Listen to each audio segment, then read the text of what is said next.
welcome to the Tote Cheltenham preview. We have the luxury of an entire one microphone this evening, so we're going to be doing the old pass the mic kind of trick. The ones in front of you are purely decorational. They're recording it for social media, but don't worry, it will just be snipped up, and basically we'll cut out all the bits where you talk about the horses. Don't mention snipped up. I've had a vasectomy recently. Oh Jesus! Let's start with where do I go from that? Anyway, so just before we get stuck in, we're going to try and rattle through it day by day. We're going to keep it short. There's only 3 on the panel, and frankly, the 3 people you want to hear from the most. So, all I would say before we kick off is that there are a few things that the Tote are doing to keep an eye out for during Cheltenham. One of which is the £1 million Placepot. We're running that every single day. And there's also, if you don't have a Tote account, frankly, get out. What the fuck are you doing? Cop onto yourselves, lads. And but if you don't, then there is a bet 10 get 40 welcome offer. Get all your mates on, please. Otherwise, I'll get sacked. Talking of getting sacked, there's also fantasy every day of the week. And if you haven't played that, there's the little business cards knocking about the room. They are a free go. You just scan the QR code and you can have a free go. I highly recommend you do. It's a different way of looking at days racing. You've got a bit like fantasy football mixed with a Placepot, so give that a go if I haven't already bored you to tears with it. And then also we've got the tournaments going on. We've got £27,000 to give away, mostly to the highest P&L on the day, but also all you need to do is beat me on the day. All my bets are published, and frankly, as will become clear throughout the evening, I don't know that much. So absolutely kick onto that. Anyway, plenty going on the Tote. Give it a go. Let's kick off. Let's get involved. It's a Tuesday. It's the Supreme. The weather looks a bit uncertain at this point. I mean, I know Rory is monitoring it very closely with his Norwegian fishermen. I've got 3 sites up at the moment. Yeah. Should we? I mean, what do we reckon at the moment? The sort of rough basis would be good soft on the soft side. Good soft. Yeah, I reckon so. There's there would have been water. I take it they've stopped watering given the forecast has changed. But the amount of rain that's forecast currently suggests it's roughly what they would have been throwing on water-wise if they weren't expecting any rain. So soft side of good to soft perhaps, but it depends what we get. Tomorrow and Thursday look the wettest 2 days at this stage. But the forecast has been changing wildly over the last week or two. So that could easily change back. And of course, we know what happened last year as well when they were expecting rain on the Wednesday, then they weren't expecting rain and panicked and watered, and then they got 3 times as much rain as they were expecting in the first place. So basically, take your best bet, really. It could be anything. Yeah, it could be anything. It dries quickly though. You'd say soft side, good soft would be probably a safe bet, but that's definitely what they'll call it. Yeah, exactly. Okay, cool. Let's kick off with the Supreme. We've got Facile Vega 9-4, Marine Nationale 7-2, Il Était Temps 6-1, Tamuras 12s, High Definition 12, Diverge 14s, 20s bar. Harry, we'll come to you first. What way are you seeing the Supreme? It looks like a wide open one. Yeah, I'm not in a good position at all because the Mullins guys, all of them, all year, all it's been is Facile Vega Nap. Have a bit, because keep betting him all year. So I'm on at an average of about 7-4, and after the pace he went last time at Leopardstown, I didn't want any part of it. But yet again this morning, Mullins definitely absolutely took off. Most impressive horse this morning. And Russell McNabb bet him again. He bet him, funny enough, when he got beat. He took the bigger prices when he got beat at Leopardstown. On the idea that it was such a fast pace, it was borderline irrelevant. But for me, once they got beat, it ain't quite the same. And I'll just stick with my poor position. No one seems to fact. Glenn was hoping that Lucia would run in the race. We'll definitely back her in the mare's race, but he was much preferring to go for this race and go for a big price touch with her. But I don't think that's going to happen. So we're on Vega at the poor prices, but we'll stick with it. No one, Paul or Glenn or none of us fancy anything particularly to beat it, and we'll just hope that they're right about just having every single week, all year. Facile Vega's been the one horse they thought was the real deal. When Willie Mullins says that one's an aeroplane, you need to listen. Yeah, it's just uncanny how it's like Johnny Deneen all year and Paul Burt, everyone. It's not like there's been. And loads of people I know are on at the shorter prices, but to me, when I think these guys are better judges than I am of a horse, but to me, he was never that freakishly talented looking on any of his races. You know, although he's keep win. To me, at no stage would would I personally have said he looks like an absolute rocket, but what he does at home ball accounts, it's another level. And of course, the breeding was unbeaten, but not anymore. Rory, are you facile Vegaring or taking him on? No, I did the banker or bust for the Weatherby's Festival Guide, and I had to find a couple of shorties to either be with or against. I was against Facile Vega. The one thing that worries me now in taking that view is that I'm going cold on Marine Nationale as well, and he's second favourite. My worry with Marine Nationale, he's looked very good. He won in bad ground in the Royal Bond, which he doesn't want. He's clearly going to be a better horse on good ground. And I was quite impressed with him that day, but the Royal Bond doesn't have a great record. And coming straight from the Royal Bond to Cheltenham just seems a strange idea. I can't think of another Supreme winner who's been given such a long break before a race like this. These are novices, they need experience. Not many horses come here on the back of just a couple of runs. Obviously Constitution Hill did, but he's an absolute freak. You normally need a bit more experience than that, and Barry Connell is rolling the big dice by doing that. But Barry Connell's no Willie Mullins or no Nicky Henderson, so he's taken a very bold approach, not giving the horse a prep run. He keeps talking him up, but the more he talks him up, the more I get nervous about leaving myself open on Facile Vega. I think Elite Tomp is blindingly obvious as a really solid horse. He ran well when not really ready for the grade in the Triumph Hurdle last year. He was a maiden last season, but he's improved this year. He was only 4 lengths behind Facile Vega at Christmas, improved on that when winning at the DRF. And you could argue that he's done more than Facile Vega now. If you look at the level of form that he showed last time out, he's guaranteed to run his race, and he looks pretty solid. He's one that I'd want to have on side. The other one I've backed at a big price after he was beaten is Ben Pauling's horse, Rare Edition. Charlie Longston's horse. Charlie Longston's rather, not Ben Pauling. Charlie Longston. I was impressed with him early in the season. The form of his Kempton win at Christmas looked good at the time. It was a very good time on the day. The horse that he beat was disappointing in the Betfair Hurdle, but then bounced back to win well at Kempton in a Grade 2. I thought it was pretty solid form. Now, he was beaten at Huntingdon, but apparently came back wrong from that. I don't want to back a horse like that at a short price, but he was 50 to 1, 66 to 1 after that. So I had a few bob on him, just because that was an overreaction to what he did. I don't massively fancy him, but I thought he was overpriced. If I'm against the favourite and the second favourite, there's got to be horses at a price there that I want to back. I suppose I should mention High Definition. He could get the run of the race, but he's hardly jumped a hurdle properly, has he? His jumping was poor on debut when he won, and the form isn't very strong.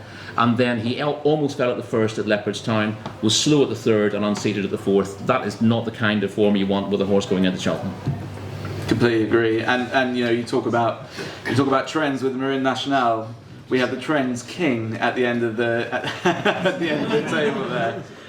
Marine Nationale obviously coming in straight off the Royal Bond is unheard of really in this context, but who are you siding with? Well, if you want to look at trends for the Supreme, not winning last time out is pretty rare, isn't it? And I think the last time it was Le Bake, wasn't it, the horse everyone claimed to have backed, despite the fact that he refused in his prep race. But I mean, you look at this, you think, do you really want to take 2 to 1 about a horse who was fifth last time out? And some of the sectional times folks have sort of looked at this and said, okay, he went fast, but he didn't go that fast. It wasn't. He didn't go that quick that he should have been beaten 20 odd lengths as a 9 to 4 on shot, for goodness sake. So I'd be concerned if you're on this one big. I mean, I previewed this before the DRF. I was against Facile Vega then. I put up sort of 3 as possibilities: Elite Tomp, In the Pocket, and High Definition. Stupidly siding with High Definition, despite the fact that he jumped out to his right when winning at Leopardstown in his debut. He's then unseated. The jump is going to be a massive worry now. So I'll be looking at Elite Tomp and In the Pocket. I mean, In the Pocket, I know he was over 9 lengths behind Elite Tomp last time out. But he raced keenly, and if they go a good gallop here, there's no guarantee nowadays at the Cheltenham Festival that you get a big field still. But I'd be looking at the exact of that pair. I mean, they finished 1-2 in a Grade 1 at the DRF, and at the moment they're like 5 to 1 and 20 to 1. You're going to be getting a massive payoff. If all you're asking these horses to do is do exactly what they did last time out. like Finish before, 1-2 in a Grade 1, you're going to get like 100 to 1 or something like that for your quid. So I'll go Il était Tom over In the Pocket. I mean, Just a very quick one. It looks like In the Pocket's going for the Ballymore. Yeah. Stupid. Yeah. Well, or if you think he's not, you can get 500 to buy them on the machines. Ah, right. Yeah, I'm a massive In the Pocket fan as well, and we'll come to the Ballymore in due course because I think he'd have a squeak there as well. But we'll move on to the Arkle, and that looks a match, but might not be Dice Up Dynamo 9-2. But it's a match between El Fabiolo at 6-4 and John Bon at 13-8. Sam Ward 10-1 coming for a bit of each way support. Banbridge and Appreciated Orson Market but look likely to go to the Turners over 2.5. We'll start with you, Harry. I love El Fabiolo here. Can you please talk me off the ledge? I'm about to steam in full feet, both feet rather. No, Rory's just showing me the price, and I'm surprised. Plenty of money for John Bon last 24 hours, and El Fabiolo's clear second in now, and that'll do for me. I bet myself actually last year at 12s to win this. Money got on very small, but I've pressed up since, and I think I'll still be going in again at that price because I'll make him clear favourite. It's probably well thought of that John Bon's the better jumper of the two, but I see it being a fair shootout because I think Dynamo's certain to go crazy up front, and I think El Fabiolo proved he can make a couple of mistakes and still do it, and I think that he's got the bigger engine. I'd obviously don't need to be a genius to say if you'd settle from jumping the last or the second last together, in which case I think El Fabiolo would be a shoe-in, but obviously a slight risk with his jumping, but now that he's clear second favourite, he's definitely the bet for me. Rory, I know El Fabiolo, he gets his jumping crabbed, but frankly I think if you go the pace that Dice Up Dynamo set at the DRF, your jumping has got nowhere to hide, and although he missed one, I think he jumped brilliantly. Again, please talk me off the ledge. No, I agree on that front. It's well worth looking at. That was the strongest 2-mile novice chase we've seen all season. It was a strong enough race to be an Arkle in its own right. And I thought it was interesting that El Fabiolo was never really off the bridle, despite making one significant mistake and one or two minor ones. He just snapped back on the bridle straight away. He didn't lose any momentum. It didn't seem to faze him at all when he made an error. He was just straight back into the bridle again. And I think that's a good. I like to see a horse. You're going to get horses in the Arkle and in the Champion Chase making mistakes because of the pace that they go and because of the tightness of the track. Even if horses are naturally good jumpers, we saw that with Energumen in the Clarence House Chase. The turn to the second last fence is very tight. That fence, wherever they sight it, it's always badly sighted. And good jumpers are not guaranteed to meet that on a good stride. So you need a horse who can make a mistake and get away with it. If you watch a load of races at Cheltenham on the old course, you'll see a load of horses make bad mistakes there and struggle to recover from them. The fact that El Fabiolo has shown that he can make an error and recover from it very quickly is a big plus for me. Although John Bon looks the more assured jumper, I wonder what will happen if John Bon does make a mistake going at the pace that they will do in this, whether he'll be able to recover as quickly. So I favour El Fabiolo. Listen, it's not... I heard one or two people make John Bon their lay of the meeting, but there's not a huge amount of depth to this race, so I don't want to be massively against John Bon. I just liked what El Fabiolo did. That's the strongest form in the race. I know John Bon's looked very good beating lesser horses, and he's picked up a Grade 1, but he picked up a Grade 1 beating Boot Hill. That doesn't look particularly great form now. This will be a bigger test. He's going to be well prepared for it. I wouldn't be laying him massively. I'd just be backing El Fabiolo against him. I've also backed one each way anti-post here. I've had a few bob each way on Straw Fan Jack at 150 to 1 with the one firm who's still going anti-post rules, because I gather he's an intended runner for Sheila Lewis. It'll be a big deal for Sheila. It'll certainly get people in the salon the week after Cheltenham, so it's a good marketing ploy by her. But he looked really good at the track earlier in the season. Looking so lovely. He's a pretty good jumper and a strong traveller. He'll be outclassed by the best of these, but actually he should travel well enough and jump, and I could see him running on into third. There could easily be 5 runners in this race, and if one of them's Straw Fan Jack and you're getting 30 to 1 a place, there's a little bit of value there. Also, he might not be a bad horse to stick in your fantasy team. He'll be cheap. Exactly, yeah, cheap. He'll be bargain basement. It'll be 100 guineas. Chuck the Stewart's inquiry on him. John Bon falls that back to the telly. Who knows? Andrew. Arkle, who are you siding with? Yeah, no strong opinion. I mean, 7 of the last 10 favourites have won, and when you look at who chased home those winning favourites, 5 of the last 6 was sort of 33 to 1, 33 to 1, 25s, 14s, 12s, all ridden from off the pace. So generally, when you do get a shorty winning it, the horse who finishes second isn't necessarily the best horse in the race who's tried to take on the winner from a long way out. It's a horse who's kind of like Rory's Strawfan Jack, ridden with a place in mind, and I think that's got to be your angle of attack with the exactor, I think, and the exotics in this race. So I mean, Sonra, Saint Roy, to you and me, is probably going to be the one for me. He's a keen sword. He tends to race with the choke out, but the quicker they go, the better. And assuming he's going to be ridden patiently, particularly being in the same ownership as John Bond, I think he'll be hunted round. I know he unseated at the DRF. But if his jumping holds up, I think the idea will be to, try and pick up the pieces behind the same owner's first string. So yeah, John Bond, Sonra for the forecast for me. So no El Fabiolo at all? Who? There you go. Yeah, that was a pretty soft unseat from Sam Warner at DRF as well. He didn't seem to make a massive mistake. I think the saddle just come up a little bit and whacked Mark Walsh in the backside and sent him over the top. Exactly. It certainly wasn't him being found out at that level. Right, well, we'll move. I didn't think we'd cover Strawfan Jack, if I'm being perfectly honest. But we'll move on to the champion. 151 still there if anyone's interested. We'll move on to the champion hurdle. I make Constitution Hill 1.3 to be Harry's nap at the meeting, which is also the same price he currently is. Yeah, we've got no money out of him. So Constitution Hill 2 to 7, State Man 3 to 1. I like to move it, probably the only one at the price. Have what you want. The rest. Harry, is Constitution Hill at 1.3 the bet of the meeting? To be honest, we haven't got any big money out of Constitution Hill. No prizes from our camp with him. I backed him up, but only because of the fact he was 2 on Betfair for about 3 weeks, about a month ago, just before as recently as a week ago. Before they both ran, and he was 4 on 2 to 7 best with the firms, and he was consistently 2 on Betfair. So. Mainly because of that, he's one of the biggest bets, not in terms of how strong I fancy him, because I'm currently chipping away at State Man at 5'8", 5'9", to sort of be even more of a coward. But it is an absolute match, and I think that the fast run race will suit the favourite, and he just looks I went to the doctors today for my annual checkup, Guy State, and he's not only a great doctor, but he's an amateur rider and won plenty of races.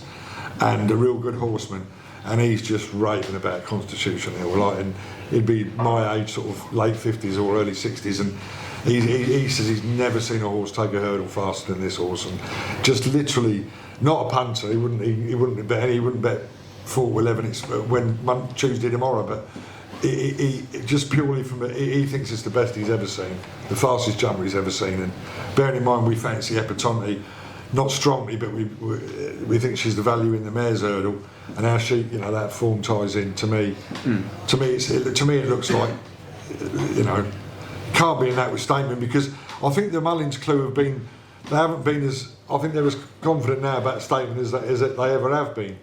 So bearing in mind that there's absolutely zero negativity for the second in, he can't be a nap, really. In terms of what you're looking for when you're really steaming in at 3 on. Yeah. when I bet the 3 on, I want to be against the second in as well. And in this case, there's no real reason to be against Statement, regardless of how good the favourite is. You want to know how good the second might have been. Yeah, I'd like the second in not to run and bet the 2 to 11 instead. Rory, Rory, if we're looking for a bit of value maybe in the exacta, I mean the State Man Constitution Hill exacta should still pay better than the without market, but if we're looking for a bit more value, do you think maybe something could run into a place behind a State Man that might fall out the back of the telly behind it? Yeah, I did, but it looks like he's not going to run now. I thought First Street was made favourite to win the Wincanton race. I can't believe I've forgotten the name of the Kingwell Hurdle.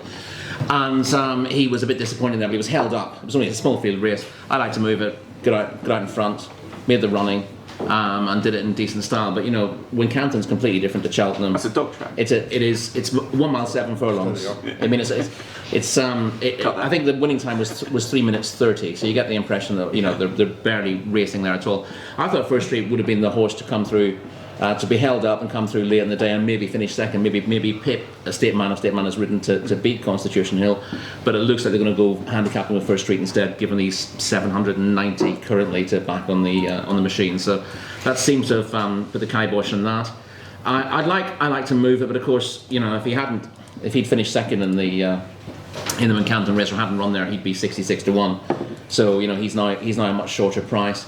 He did win the Greatwood. His jumping's not always brilliant, and he was helped by missing hurdles out in the Greatwood early in the season. But there's no great angle backing him to finish second either. I'm inclined to wait for the day and see who's declared for the race, to be perfectly honest. Makes sense. Andrew, anything to take on Constitution Hill with, or more importantly, to come second, Tim? Yeah, I think there will be a bet, but probably not at the moment, and that's Echoes in Rain for Willie Mullins. Now, she's on Betfair at the moment, 250 to 1 for the Champion Hurdle. She's about 6 or 7 to 1 for the mares race, but you get 67,000 quid for winning the mares race, which looks very competitive, and she was only 5th in it last year when she raced keenly, as she often does, and didn't seem to quite see it out. Now, you get 95 grand for finishing second in the Champion Hurdle. So, given how the race looks like it's going to cut up, I think a few of these owners and trainers who've got horses that are, it looks like a for the field handicap, doesn't it, the mares hurdle at the moment. So I think the likes of Honeysuckle, Epiton, Echoes and Rain could still end up in the Champion Hurdle. Because of that, let's just ride for second and get 95 grand. There is a chance that the second best horse and the third best horse, State Man, and I like to move it, won't finish second and third in the Champion Hurdle because they'll serve it up to Constitution Hill early. They'll try and take that one on. They'll get their hearts broken. And I'm hoping State Man wins because I was on it 10s earlier on in the season, but stupidly not each way. Don't quite know why. But I think you could end up with something like, let's just hunt around the back, see if we can come through and pick up second and not actually try to win the race. And Echoes in Rain, the betting on Betfair says she's not going to run it, she's going to run in the mares. But I think if she is diverted here, she could end up finishing second, third, certainly finishing 25 lengths back, but still getting 95 grand for her trouble. So that's the way I'm playing it, if indeed she does run here. Andrew, we'll stay with you for the mares, because you do like Echoes and Rain, and my only concern with her would be that I know the owners are keen on breeding, and a Grade 1 winner versus a Grade 1 second is probably all the more material to them. But in the mares, it's a very competitive race. Honeysuckle 2 to 1, Epatante 130, Brandy Love 6s, Echoes and Rain currently in at 7s, Love Envoy, and She Wears It Well also in the betting. If she doesn't turn up here, or even if she does actually, would you still fancy her? No, because of the trip. She races so keenly. Even though they're going to go quite, I know she's got flat form over 2 miles too, but I still think over hurdles 2 miles is a trip. I was, with Marie's Rock here, I thought she had a great chance of repeating last year's win if she does run here. I do like Love Envoy for Harry Fry. You look at her career, she's topped her Racing Post rating, I think 9 times out of the last 10 starts. She just keeps getting better and better. So if we're having a bet, I'll probably go Love Envoy each way. Stick her in with Marie's Rock perhaps for the Tote Exacta. But I wouldn't be backing Echoes in Rain if she did run here. I still don't think 2.5 miles is a trip. And the rain looks like it's going to come for her, which would be helpful as well. Exactly. Rory, mare's hurdle, Honeysuckle's currently 2 to 1. Do you think that she is being underrated by the market on account of having run against so good horses, but actually back in this company might be competitive? No, I don't think so. I think, if anything, she's too short in the market on what she's done this season. Obviously, her Cheltenham form is very good, and she could easily bounce back to her best, but she's not. You can look at the Ferryhouse form and say it's worked out very well, but there was, and yes, she raced more towards the inside of the track. She wasn't particularly well positioned the way that went, but there's always been a huge amount of fight in Honeysuckle. When the chips are down, she finds a lot for pressure. Just think she's found an awful lot this season in 2 runs. She was being caught after the last by the third and fourth in the Irish champion hurdle. I think she's just beginning to train off, to be honest. Clearly she'll be absolutely spot on for this. They'd love her to go out in a high. She'll be retired on the spot. There's half a chance that Rachel Blackmore will retire on the spot as well if she wins this. There's talk about that in Dublin. Yeah. And obviously Rachel's got a very good book of rides through Cheltenham, so I think she probably goes the rest of the week. I think it's not much of a secret that Rachel's almost certain to retire at the end of this season. But she might prefer to go to Punchestown and do that. But of course, if you end up winning a race like this, the temptation is to say, right, well, don't wait for something else to happen. It's the perfect opportunity, and the pair of them going out together would be a great story. But I'd love to see it, and I do love to see those things happen at Cheltenham. But as a punter, you don't bet on what you love to see. You bet on what you see in the form book. And I don't think what she's shown this year is good enough to win this. Marie's Rock might go Stairs Hurdle, which stops me getting involved in the race at the moment because she's better than ever this season. Her 2 runs have been really good. She looks like she might stay a bit further. From what I gather, the owners are keen to run here, but Nicky Henderson, because he's got Epatante in the race, wants to run her in the Stairs Hurdle. But there may be a little bit of a fight over that. I think this is the race for her, and I think if she does run here, she'd be the one I'd want to be with. But I've never really liked Epatante, and I have to say she's grown on me this season. I think she's dug in again, having looked like she was sort of on her way out last season and clearly not as good as Honeysuckle. She's found a new lease of life this year, even though she's been put in her place by Constitution Hill. I thought she's been jumping really well, and I thought her jumping a couple of seasons ago was just beginning. She was getting close to hurdles. She was in danger of making a mistake or two. She's been very good this season. Her enthusiasm can't be knocked, and I think I started coming around to her, which surprised me because I never thought I'd really be an Epatante fan. But if Marie's Rock goes elsewhere, which I think Nicky wants to happen, then I think Epatante has got her chance to get a bit of revenge on Honeysuckle. But again, until they declare, that kind of ties things up a little bit, and there's not much to lose by waiting for those declarations. But I'd probably be with Nicky Henderson's selected, as it were. Harry, you nodding on there. Epatante for you too? Yeah, and I agree with. We sort of agree with what Rory said. We've never been Epatante, but I mean, obviously, the win the way she was so impressive recently. She pissed up, and but it was the way she did it, and like Rory said, jumped a lot better, and like at the prices, we're going to have a small bit on Epatante, and we're going to make Love Envoy as well, the Harry Fryos winner as well. No big position, but that's definitely. I'm not. We're very, very rarely layers, but I wouldn't be. I couldn't have Honeysuckle. Or maybe even a place lay. If it goes wrong, it'll go wrong, and you couldn't see her driving him. Should be looked after. Yeah. Possible. There's a sort of horse I could lay for a place Honeysuckle, but just a small bit of Epatante and make Love Envoy a winner. And Harry, we'll leave you just very quickly for the no longer 4 miler, the National Hunt Chase. Guy Dominiel is even money. I don't know if you have a fancy in the race. Looks like it's him and Ramillies at the front of the market with a whole host of horses at 7s. Glenn really likes the favourite. Stays, jumps well. Guy Dominiel. Yeah, stays 3rd in the Irish Grand National, I think. But listening to him, and he said he's got the form to beat them all. I think there's a bit of value in the double with. I'm going to back Galloping tomorrow. I have backed the favourite, but I've had a double again. If it comes up soft, if the rain comes, I think that Mighty Potter is one of the best bets of the week, and I think that there's a slightly related form line with.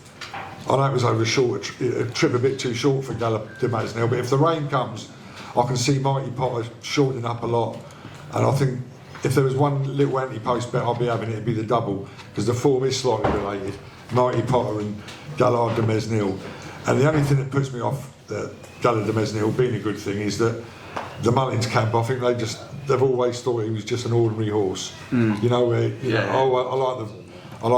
the vibes and that, and they don't particularly strike me as thinking he's anything special. They just sort of think he's okay. But I like that related form double, Mighty Potter and Gallard de Mesnil, especially if it rains. Rory, anything in the 4 mile? Yeah, I don't think Ramillies will run here. Ramillies is in. Joe Murray only had 3 in the race. They had Nicky Henderson's thing in there as well. But Ramillies doesn't strike me as an out-and-out stayer, and I think he's in there just in case Gallard de Mesnil doesn't make it. Or there's a possibility that Gallard de Mesnil might have drop back in trip for the Brown Advisory as he did last year. But this is a better race for him, I think. He's been one of the strongest favourites all season, but he's got very, very strong form claims. And unlike a lot of favourites for this, he's proven at this kind of trip. He's a second season novice as well. He ticks an awful lot of boxes. But the race for me, probably my favourite race of the meeting now is the Fred Winter, the Boodles as they call it now. Some incredible trends in this race. There's two types of horses who win this race. It's only been going since 2005, but pretty much you either want to have one of two profiles. You either won in a low grade last time out, you know, having disguised your handicap mark before then and like winning in a class 4 or class 5 race, or you finished fourth or worse. You could back every horse who ran in this race who finished fourth or worse in their prep race and make an absolute fortune. Now, 151 horses who finished second or third in Britain or Ireland last time out have run in the Boodles. Every single one of the 151 has been beaten. It's an incredible stat. I mean, and that knocks out, you know, quite a few that are single-figure prices for this. This is a plot race, and the one I put up in my column on gg.co.uk yesterday, I think it was, seems a long time ago, is Metamorphosis for Paul Nolan, who was basically given a take the piss ride when fifth on his stable debut last time out, and you know, there was only 6 runners. He's finished fifth of the 6. He's beaten about 5 lengths, but it's amazing how many horses you can steer up the backside of when there's only a few of them in front of you. And I mean, Paul Nolan, he's had 18 runners and handicaps at the Cheltenham Festival this century. 2 of the 18 won, 20 to 1 and 12 to 1. 9 of the 18 finished in the first 6. With the enhanced each way places, one of those was 100 to 1, 6th of 20. 5 of the 18 were Disco Run. Back in Metamorphosis each way, I thought was the angle here. Now the balloon went up for bad this morning as well for the Ben Pauling yard. He won at Bordeaux de Biscuit or somewhere like that, a sort of French gaff track last time out. But apparently all the sort of sectional guys were sort of, you know, bigging up that performance. He was the only winner on the day who came from off the pace on a track that was massively favouring pace. Ben Pauling reckons he might be the best he's ever trained. Nada. But he's kind of 12 to 1 from 25s, and you know, do you want to back him at that sort of price now on his stable debut? It's just guesswork really. So I'll go Metamorphosis each way at this stage, but I will be having a few more bets in the race and taking on those at the head of the market. Rory, Boodles and the Ultimate. Yeah, I don't have such a strong line to the Boodles, but that Metamorphosis, who Andrew's given a big word for, the race he ran in last time has thrown up 3 of the last 4 winners of this, and it's always a race to watch. The winner, Sir Alan, has got a really good profile. He looked beaten and battled back really well, so he will appreciate the stiff finish at Cheltenham. Morning Soldier still in that as well. Biker was 3rd. He caught the eye as well as one who could have won under a different ride and will no doubt improve well. But I think, looking back, the one I wouldn't want to have there is Jazzy Matt, who won off favourite for that race and finished 4th. Although he was a bit disappointing, had every chance. Metamorphosis was essentially given one of those out-the-back type rides, which kind of catches the eye when there only are 5 or 6 runners in the race. He would appreciate a stronger pace, and again, he'll come home well as well. So he's quite an obvious one. At an absolutely massive price, he probably doesn't get in the race, but and he doesn't fit any of the stats either. But Mr. Freedom's a horse I like enormously. Really game little horse. The typical of Sheena West trains him. Got him off Mick Shannon. There's been dozens of horses over the years who look like 6 furlong horses in the flat that Sheena's got from Mick Shannon, who then stay all day over hurdles. He won a handicap against older horses at Warwick in February, really badly positioned, did very well to come through and win that. Previously, similar story in a handicap on the all-weather at Lingfield. He was in a terrible position off the bend, rallied really well to get up and win by 2 3/4 lengths. It was off a low mark, but you can only run off the mark he's given on the flat. And then he should have won at Doncaster last time. They ran him there to get a penalty to get him into this race. He was ridden well off the pace, and he started closing them down, running to the last hurdle, missed the hurdle, the only one he missed all the way around. It was trading 1.11 coming to the last hurdle, even though he was in the 3rd place. Didn't quite get it, lost momentum on landing, rallied late and was going on really well close, only beating the neck. Now that means he probably doesn't get in the race. He's number 30, so he might sneak in, and he will be 50 to 1. What's he rated? He's rated 120, so he's right on the cusp. I think he might get in. I'm glad he didn't win, because I'd rather they didn't run him in that race. I'd rather they just took the chance, because if he went up to 125, then there'd be too many horses who are sort of plotted up for this. His form is solid. Clearly there are horses who have been hiding their ability, but he'll be ridden out the back and he'll be running through horses later on. So if you're looking for something to hit the frame at a big price, then you could do worse than him. I don't think he's quite good enough to win it because of the way this race is structured, but he's got the right run style to come through horses later on. He's English, you can't win, Harry. No, can't win, Rory. Move on. Indeed. The Ultima, there's a horse in the Ultima who's in my tent to follow, who I could do with winning at a big price, but he's a horse I've always liked, Beauport. Oh, yeah. For Nigel Twiston Davis. Now, he's been a wee bit disappointing in 2 runs since winning against experienced horses on his chase debut in the Colin Parker Memorial at Carlisle. He handles soft ground really well, and he stays. He looks like he really wants this trip. Now, most of his form over hurdles was around 2.5, 2 miles 6. He's got all his best form has come in big field handicaps.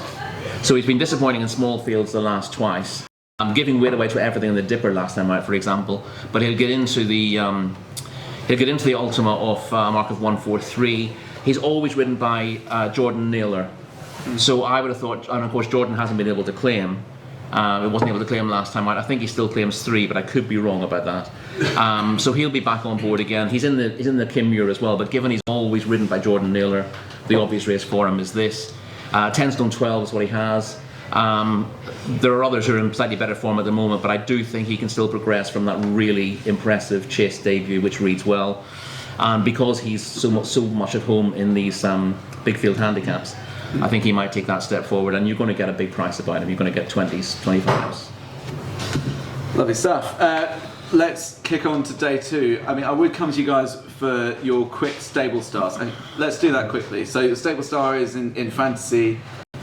Basically, it's the same as in fantasy football. Your captain. Basically, your horse is going to score you double points on the day. You probably won't be able to afford Constitution Hill. So maybe, for me, my stable star is going to be El Fabiolo, but let's just use it as a sort of byword for your nap. Who's your stable star, Rory? I would either go El Fabiolo or Il Était Temps, because I think both of those will outrun the odds, and they will enable you to have slightly shorter priced horses in there later in the day. Probably throw Stroff and Jack in there, as I said, to go nice and cheap, where he actually could hit the frame, and you could do those Steers Inquiry with him as well if he's if there's a small field, and then look to build with chances and the handicaps around that. Andrew, stable star of the day, given we're using Strawfan Jack as our Stewards Inquiry on the Arkle. I'll go Il Était Temps in the Super. Love that. Harry? El Fabiolo because of the price. Lovely stuff. Right, let's move on to day 2. Let's keep it moving. Ballymore. This looks like, for me, one of the races of the meeting. You've got Imperial Pass, who's been talked up in every preview going under the sun. Hopefully, 1-2. 5-2. Hermes Allen 11-4. Gaelic Warrior 4-1. Good Land 5-1. Champ Kylie 7-1. In the Pocket, who I like at 12-1. 16's Bar. Harry, who have you had a word for? Well, Glenn's back, good lord, but only small. We like the way it travelled. He was the horse that won at Leopardstown in the first one. We were there, I think. Thinks he might want further. Thinks might be a 3-mile chaser, but that'd be his first pick. He's also likes Gaelic Warrior, but Paul seems to think the other way round. He's not sure about that way round for Gaelic Warrior. All the positives, as you say, for Imperial Passe, but at the price is just a small bet. Good luck, good land for us. Rory, interesting that the wild on Imperial Pass. Yeah, they are really. Oh yeah. Yeah, they're very. Yeah, that's what. Yeah. Okay. Yeah, no, Glenn's not as mad on it, but Glenn's not Mullins. sorry, the Mullins are. Yeah, Mullins are definitely for the favourite. They were right about Gaelic Warrior going the wrong way round. Yeah, I'd agree with that. Gaelic Warrior, first of all, I think he's more of a 2-miler anyway. Although Willie was adamant this is the race for him, but I think the way Willie thinks about the novice hurdlers is get your best one in the Supreme, and then fit everything else around that. So yeah, I agree with that. And Gaelic Warrior for me has looked to have loads of speed, and doesn't look to be crying out for the step up and trip. He's also one of those. He's not one to quicken up at the end of his races. He's one to sort of put the the foot to the floor early and just maintain that gallop, which actually suits the Supreme more than the Ballymore, I think. So I'd be against Gaelic Warrior here. And again, he went out to his right after the last. He also was sort of hanging out to the right a little bit on the bend, whereas he nipped round two right-handed tracks before that at Tramore and Clonmel. So I would be concerned about him here. I'd be against him. I'm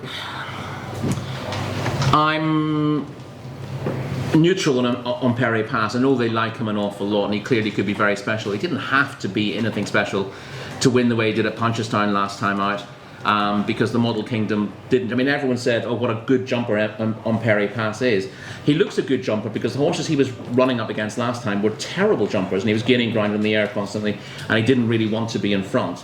So Paul Twyman had to keep reining him back. So his jumping was gaining him a length in the air, but the one he was up against was jumping poorly, and the Model Kingdom just ran on for a second at the end, having not put in a particularly good round of jumping herself. So I'm not absolutely mad on Perry Pass. He'd definitely be on my short list if he was a decent price, but he's been touted up by everybody, so he kind of goes out on value grounds for me. I like Champ Kiley. I've always liked Champ Kiley. His one blip was in the Royal Bond when he tanked Paul Townend to the front. Paul couldn't really hold him. He's looked a different horse ridden by Danny Mullins either side of that. I thought he was pretty impressive in winning the Lauders of Naas last time out. One or two people say, well, that form hasn't worked out because Irish Point was disappointing. Irish Point clearly, for me, didn't give his running at Leopardstown. His form had been solid going into that. He'd been second in the Royal Bond prior to that, so Champ Kiley was showing that he was better than he'd shown at Safari House. And I thought the Naas run was impressive. I liked him when I saw him on debut. He won a pretty ordinary bumper at Limerick on his debut last summer, and I really liked him there. I loved his attitude. And although that form was nothing special, he's a horse I wanted to be with ever since. And the only thing he's done wrong is, well, I think being taken to the front and then going around the inside in terrible conditions at Ferry House was just the wrong tactic. Maybe they couldn't avoid it, but he looked a lot more tractable under Danny Mullins, and Danny raved about him afterwards as well. So that's a good thing. So I think he's overpriced because the lads in the yard don't like him, but the form's in the book and it looks pretty solid to me. So he's the one I want to be with on value grounds. There are a few other. I mean, Goodland's probably underrated as well. He's won the right race. I thought he won that with plenty to spare under Michael O'Sullivan at Leopardstown, and everyone's been talking about the horses who finished second and third in that, but nothing looked likely to get to him that day. I thought he won very cosily, and he's better than that. I had a bit of a go at Barry Connell for going straight to the Supreme with Marine Nationale, but Goodland's campaign has been better.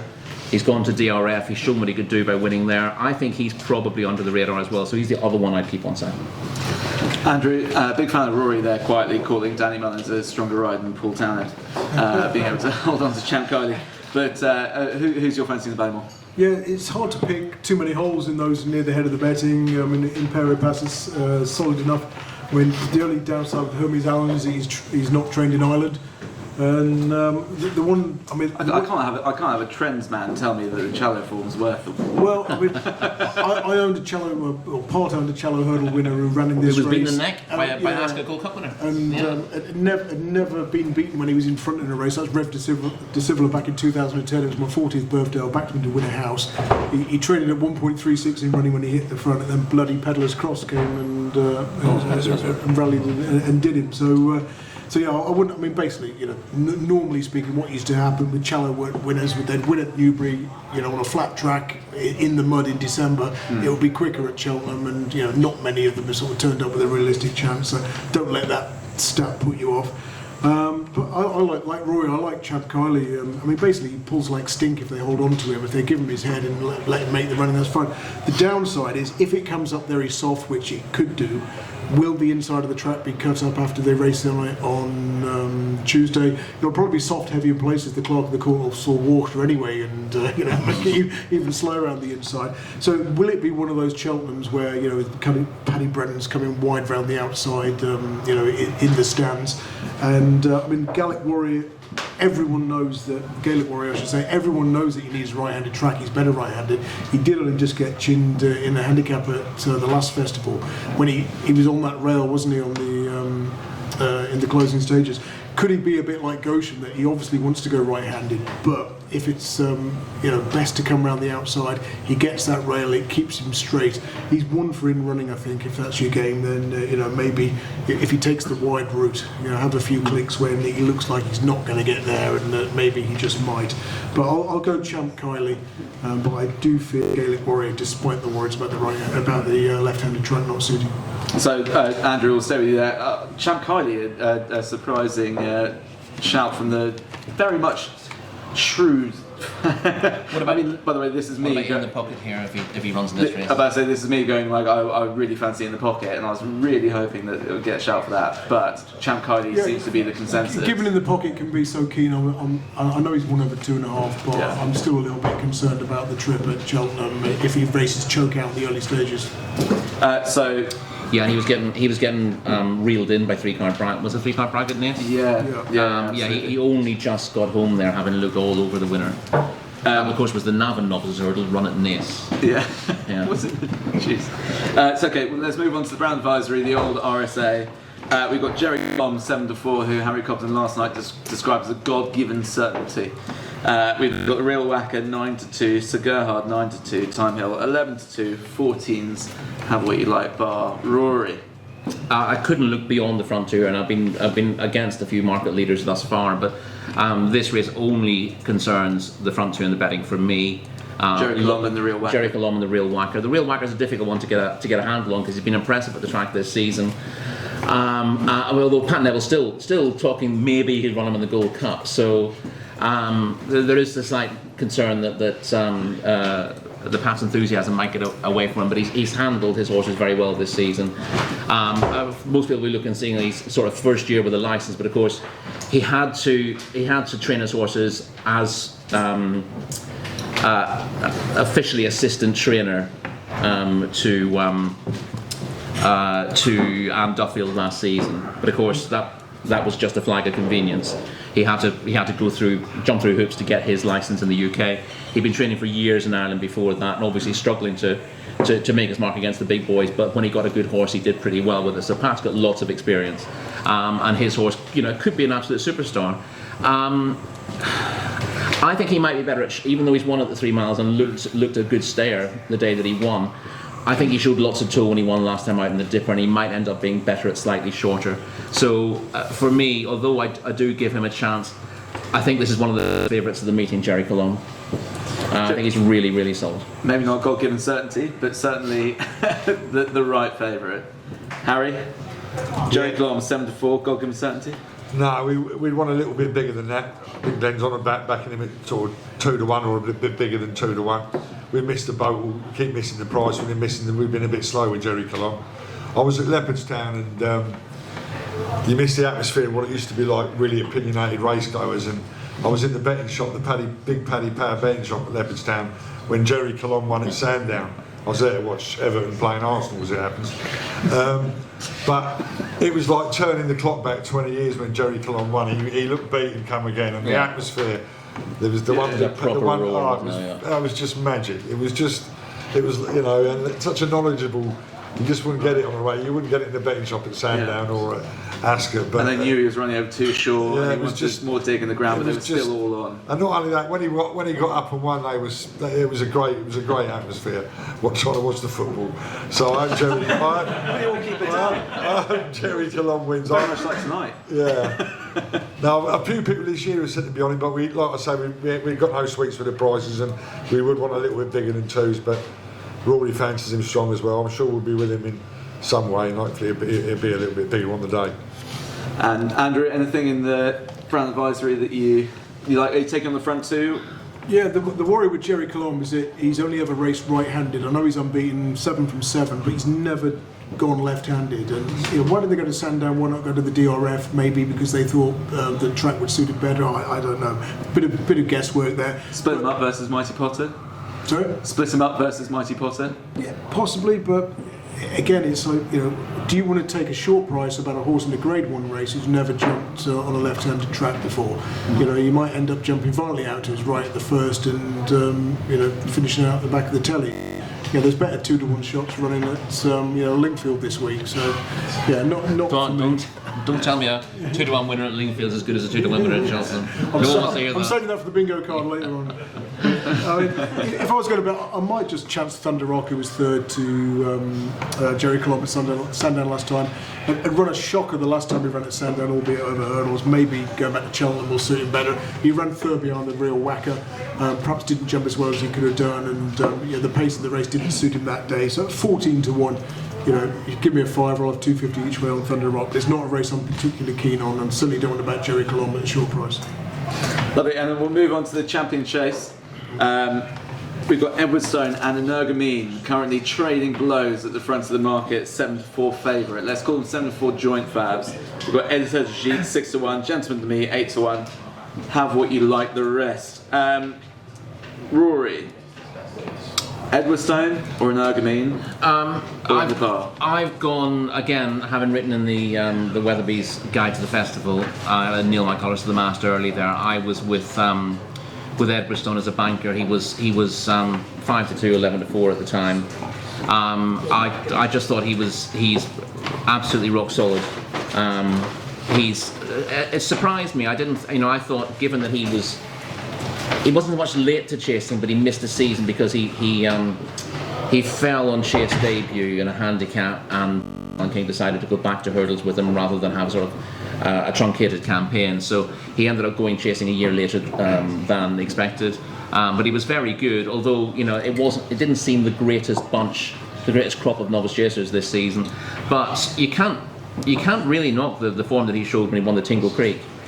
First time out, he won that very well, travelled best throughout, jumped best, and went clear of Granatine, who was on the back of his very good handicap performance in the Haldon Gold Cup. I thought that was a very good performance. His unseat at Kempton was just a bit of an aberration. He wasn't the only one to make a mess of the ditch there at the meeting, and I thought he ran a perfect race. In the Clarence House last time out. He was a bit too far off Editor de Jeet the way the race panned out, but of course I think Tom Cannon was entitled to be keeping a very close eye on Paul Townend and Energumene, and what happened was they just let Niall Houlihan steal a lead on Editor de Jeet. I thought Niall Houlihan gave him a tremendous ride. People were talking ride of the season. The bizarre thing about that was Niall Houlihan's second win over fences in the entire season. I looked at his stats about a month later. He had 2 chase winners. He might have had another one since.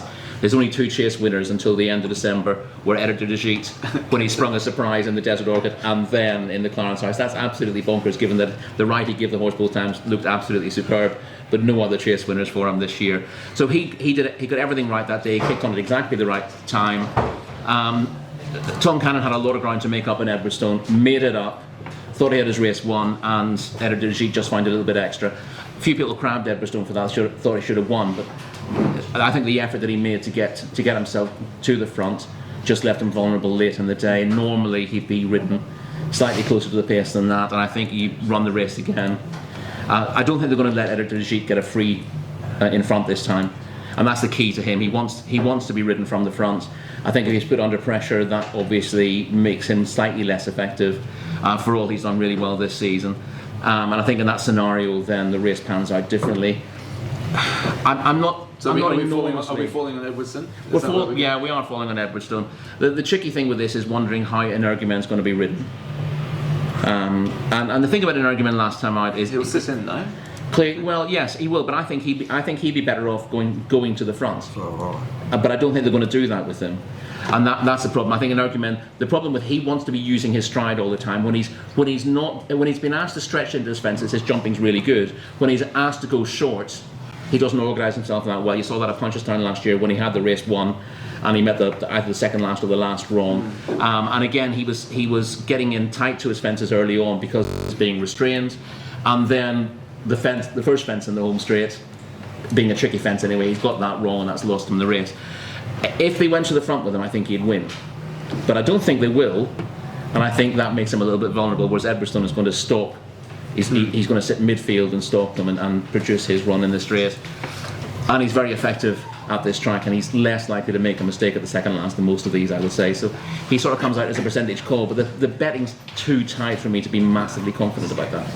So Rory, not a clue is the short Well, answer. Everstone is the answer, but he's at the current prices. At the current prices, he's just a marginal shout for me. As clear second favourite, I was keener, but obviously, he's heading towards favouritism now, and that makes it a little bit tighter.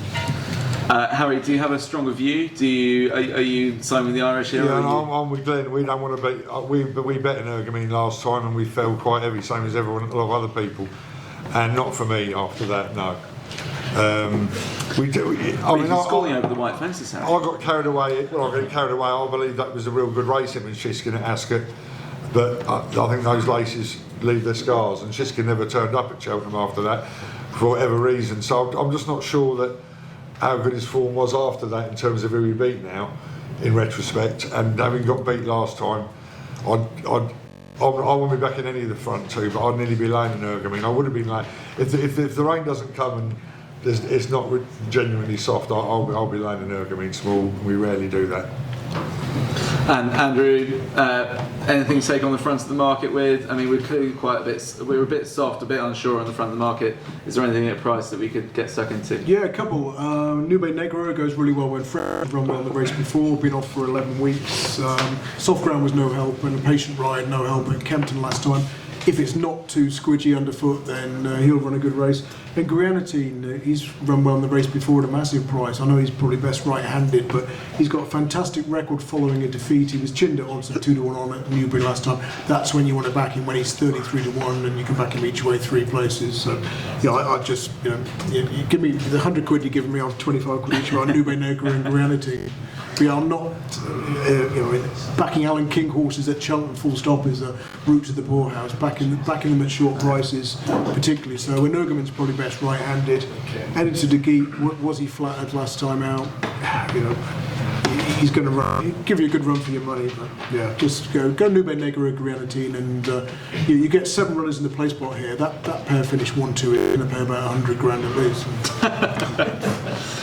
Yeah, I mean, I'm against the front of the market here as well. I'm taking a flyer on Captain Guinness at 1,000,000 to 1, and rightly so. Crikey. Just to finish that off, both Blue Lord and Gentleman to me on their day look good enough to produce a minor shock here, but the pair of them are not the easiest to predict. Blue Lord's form figures are okay. Blue Lord goes he was 4s on last time out, and he never looked like winning for a second. There's an argument that Gentleman May is just a spring horse. He really comes to himself, but he's disappointed at Cheltenham before, so I don't quite buy that.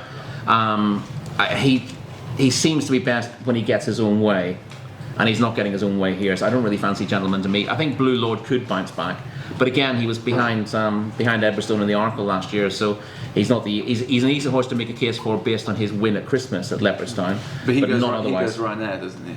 Is he going right now? Yeah. Is he? Okay. Well, there you go. Well, we'll get to that in due course. So let's quickly cover off the handicaps and other races on the Wednesday. So we've got the Coral Cup, the Cross Country, the Grand Annual, and the Bumper.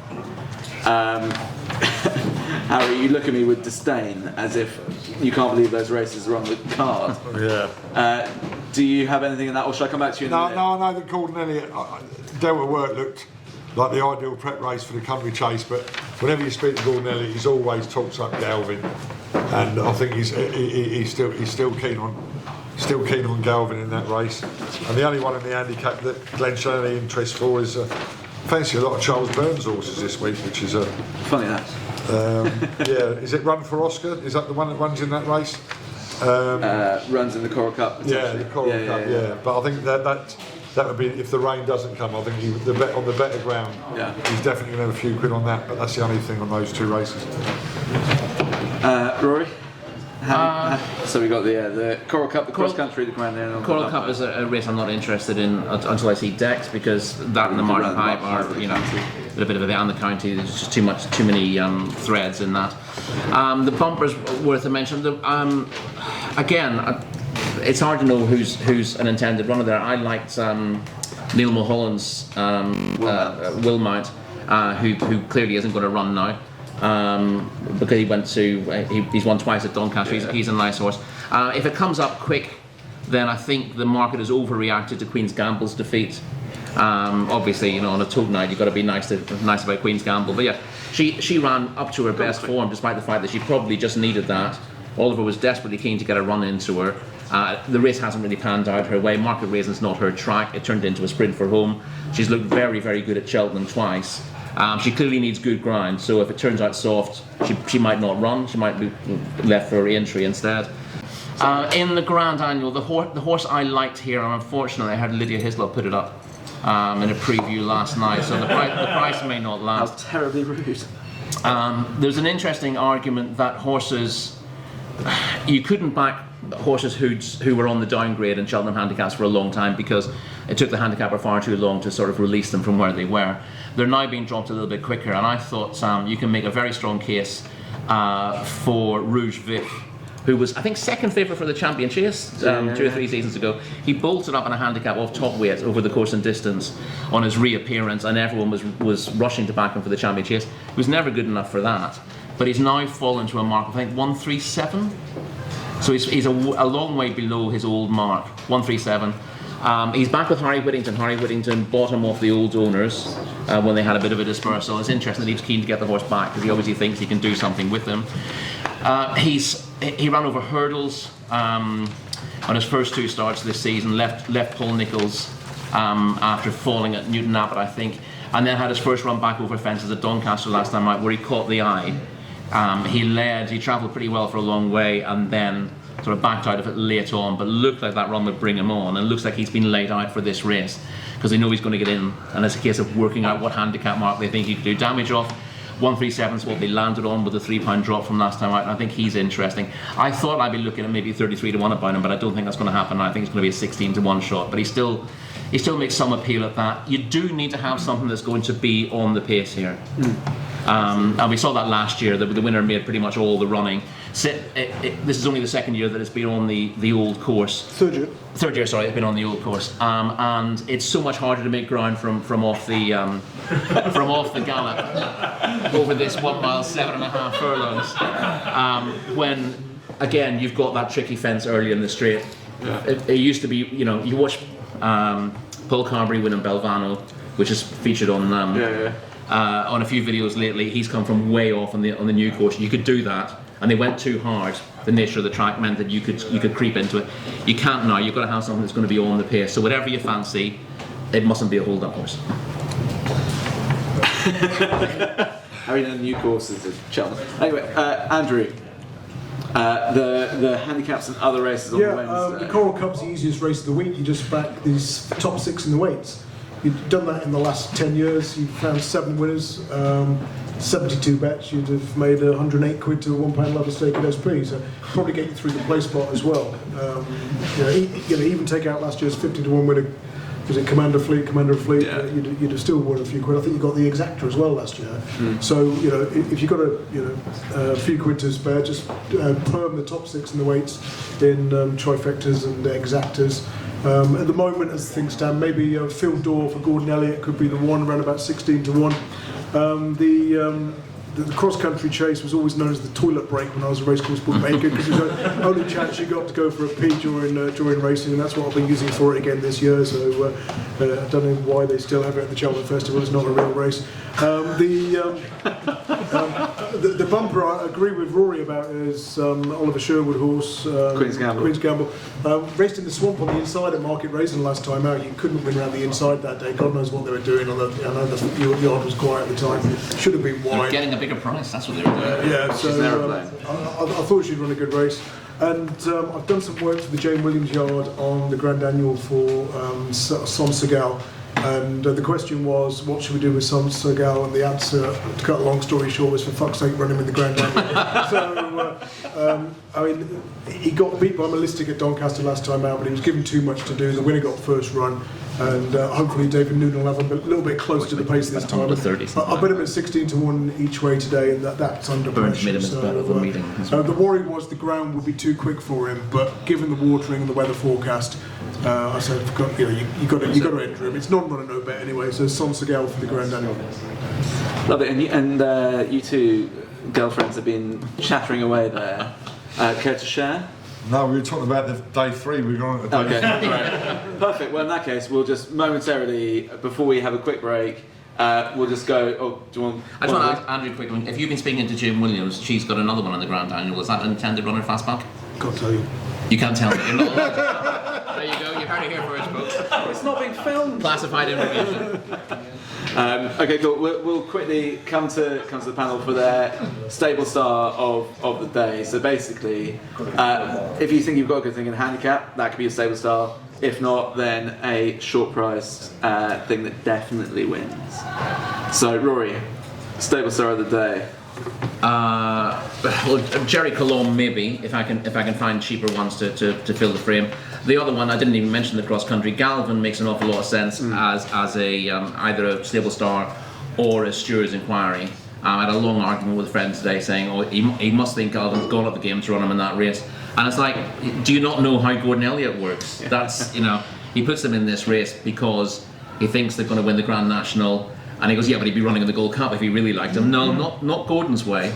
Yeah. Gordon is the one trainer who really has got the focus on the Grand National, knows how to do it, and the cross country is the perfect prep. So, although one of the people are slightly surprised that Galvin's in there, he's doing exactly what Delta Work did a year ago. So he's really solid. He'd be either first or second, and he won't be massively expensive because of the nature of the game. So he'd be the one I'd be looking at as either Stewards Inquiry or Stable Star if I can't afford the expensive one. Exactly, it'll be cheaper than Delta Work. Harry, who is your stable star for the Wednesday? No one really. I can't say we'll be having a big bet on anyone, so I can't be having. We run a big better for Jerry Colomb. Galvin I could nearly bet, but there's nothing that would even come close to being a nap on a Wednesday, so I won't do it. All right, let's kick on then. Gamble responsibly, isn't it? That's it. Andrew, who's your stable star for the Wednesday? Son Segal in the Grand Annual, pray for ring. We've got 2 more days to go. We've got loads of long shots to find. I'm particularly looking down the table there on that one. So let's just get back involved, lads. So we're on the Thursday. We're already a load in the green after a load of big prizes. After Straw Fan Jack wins the Arkle. There's 4 runners, 150 to 1, and you got the Placepot as well. Exactly. Right with, geez, we're way gone. The Placepot's paying 100 grand a unit after leg 2. So we're on to the Thursday, and we're going to kick off with the Turners. It's 2 mile 4 novice chase. Mighty Potter is the hot 11 to 8 favourite. Banbridge 7 to 2, Appreciate It 9 to 2, Stage Star and Balfour Coastal 10 to 1, but someone needs to tell them they're British so they don't have a chance. Harry, Mighty Potter, you mentioned him earlier. Is he a good thing? I feel like he might be a good thing.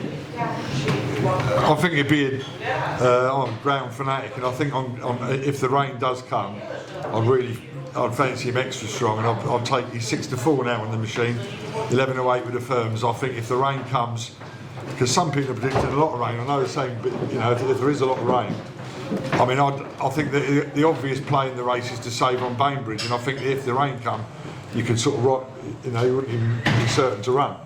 So I think that's where the clue is. And like I mentioned the double up before, but at Leopardstown for me, if watching it live on the eye, the 2 horses that stood out were definitely Mighty Potter and El Fabiolo. I think, and if you didn't pick up El Fabiolo, you can certainly pick it up from the jockey's reaction when he won and what he said afterwards. And for me, Mighty Potter was the same. We bet Mighty Potter mainly because Gordon Elliott said that's definitely where he was going to go. But before Leopardstown, I just thought, yeah, it's a nice. But I think after Leopardstown was way, to me, the most impressive. And like I say, with rain especially, I'd make him a good bet. Yeah, it'd be your. What was it you call it? Stable star. The stables. There we go. Harry's into the fantasy swing of things. Rory, are you also stable starring Mighty Potter? Well, I've been a Banbridge fan since last year. All right, no one's keeping count. But Harry puts it very succinctly there. The key to Banbridge is the ground. I'm glad they came here with him because there was a possibility he was going to go Arkle. But this is his trip for me. He showed that when he won the the Martin Pipe last year. I watched that standing next to Brendan Powell, who said he would win the Brown Advisory this year, and then of course they won the Arkle Trial with him at Cheltenham earlier in the season. But this is the right trip. I don't think he wants 3 miles just yet, and at 2 miles they just take him off his feet. He's a solid galloper, but he lacks the that really sharp speed that the 2 milers have. But the key to him is the ground. He does need it goodish. So at the moment, my weather forecast says the rain's coming on Wednesday.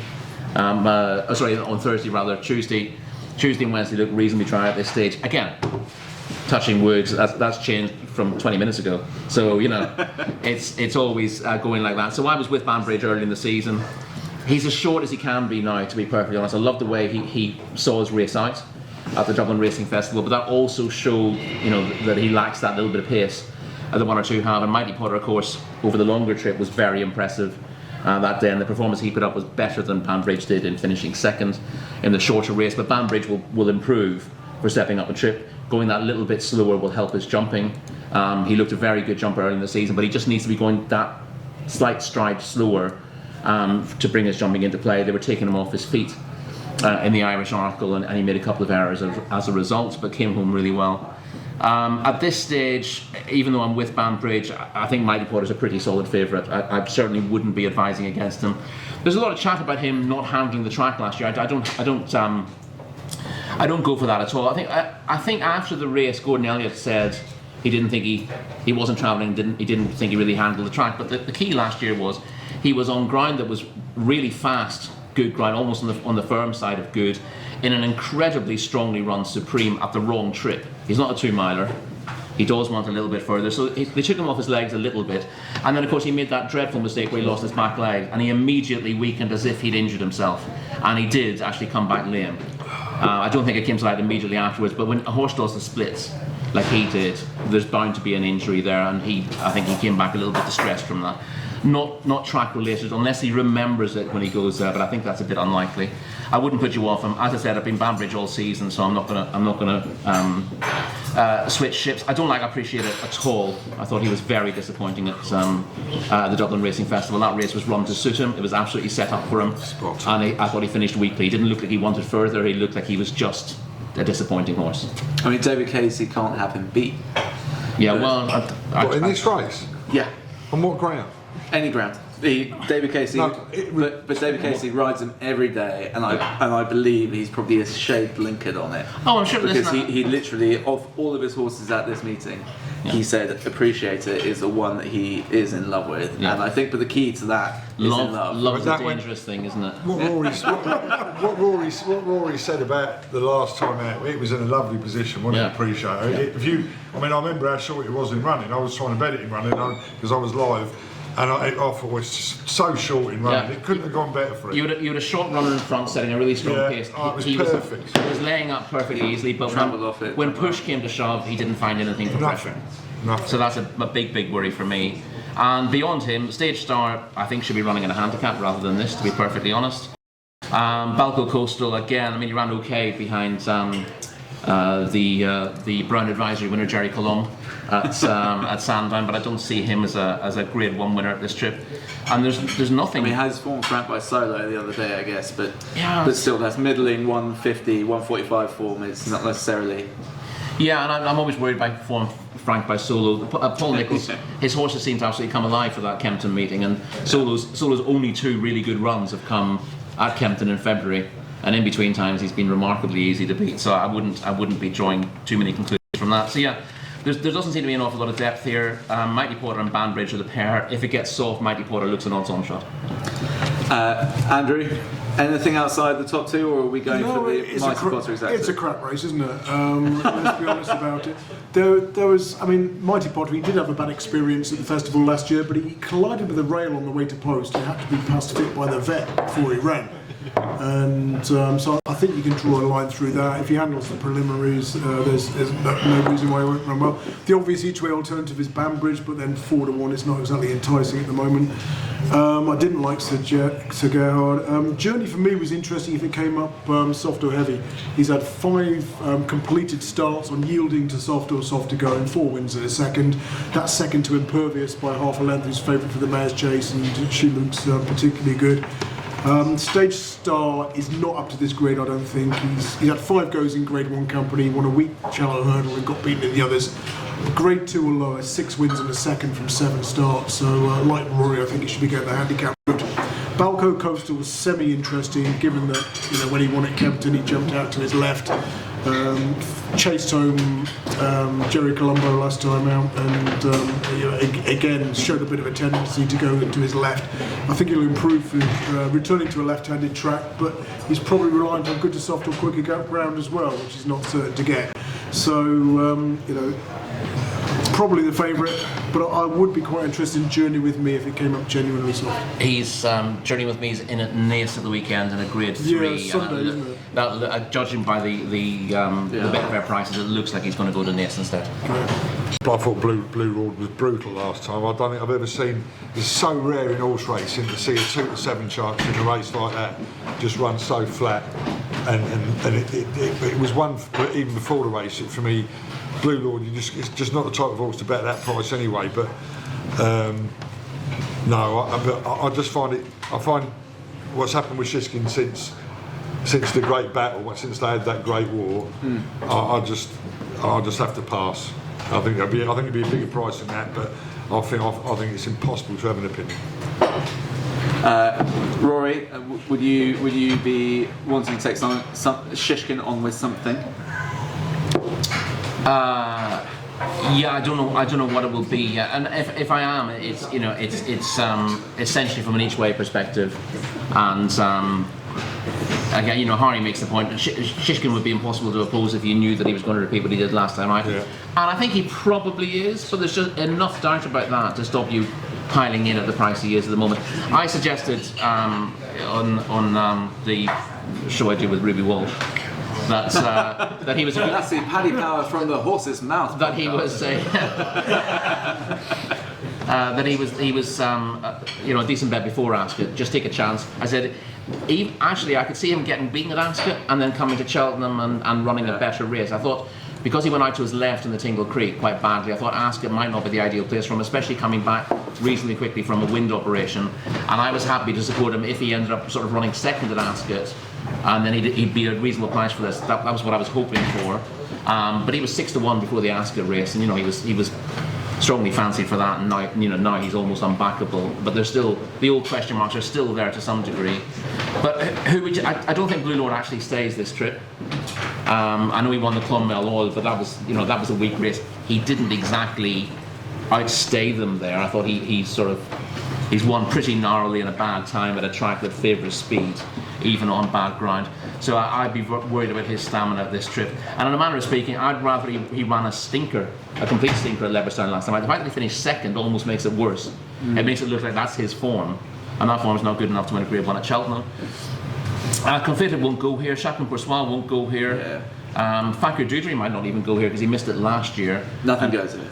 So there's you're struggling for runners. So get an idea. Have a look at jockey bookings before declarations, and you might get an idea of who might turn up. But there's nothing in the rest of the field that really looks particularly solid. I heard someone suggest Gallo, who obviously has been making headlines recently because he's not qualified for the Grand National. But he needs to run the Gold Cup to go to the Grand National now. Yeah, so he's not. Well, he's essentially. It looks like they're going to run him in the Ryanair. But I think the issue with we actually have an owner here who would have no idea where the horse is going. I saw a headline today suggesting that it was the safe option for him. Right. From the trainer. He would be. It is a safe option. He would be interesting, but I guess the question with him is whether he's.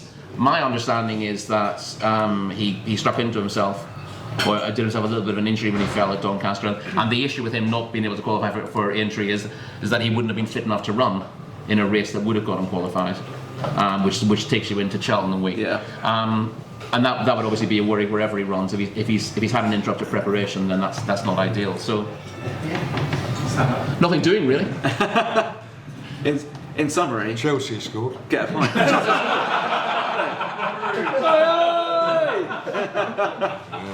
Andrew, Chelsea have scored. Find us the winner of the Ryanair. Terrible renewal. I mean, the second favourite Jonadil is, or potentially the second favourite. It's only one of his last 8 stars.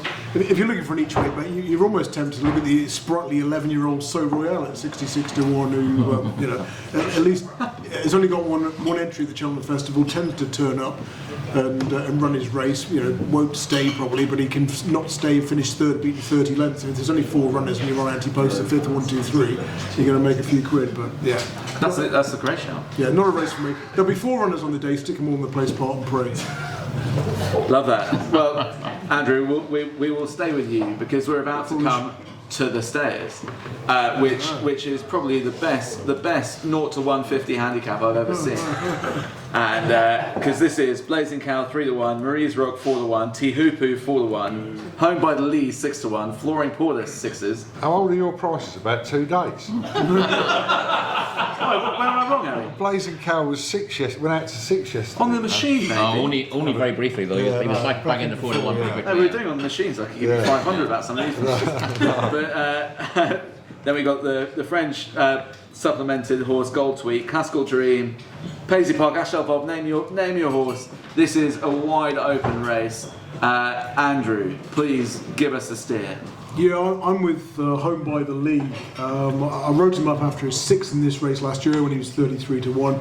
I talked about Progeny of the Sire, Fame and Glory, and how they get better with age. They don't tend to peak over jumps until they're 8 years old or older.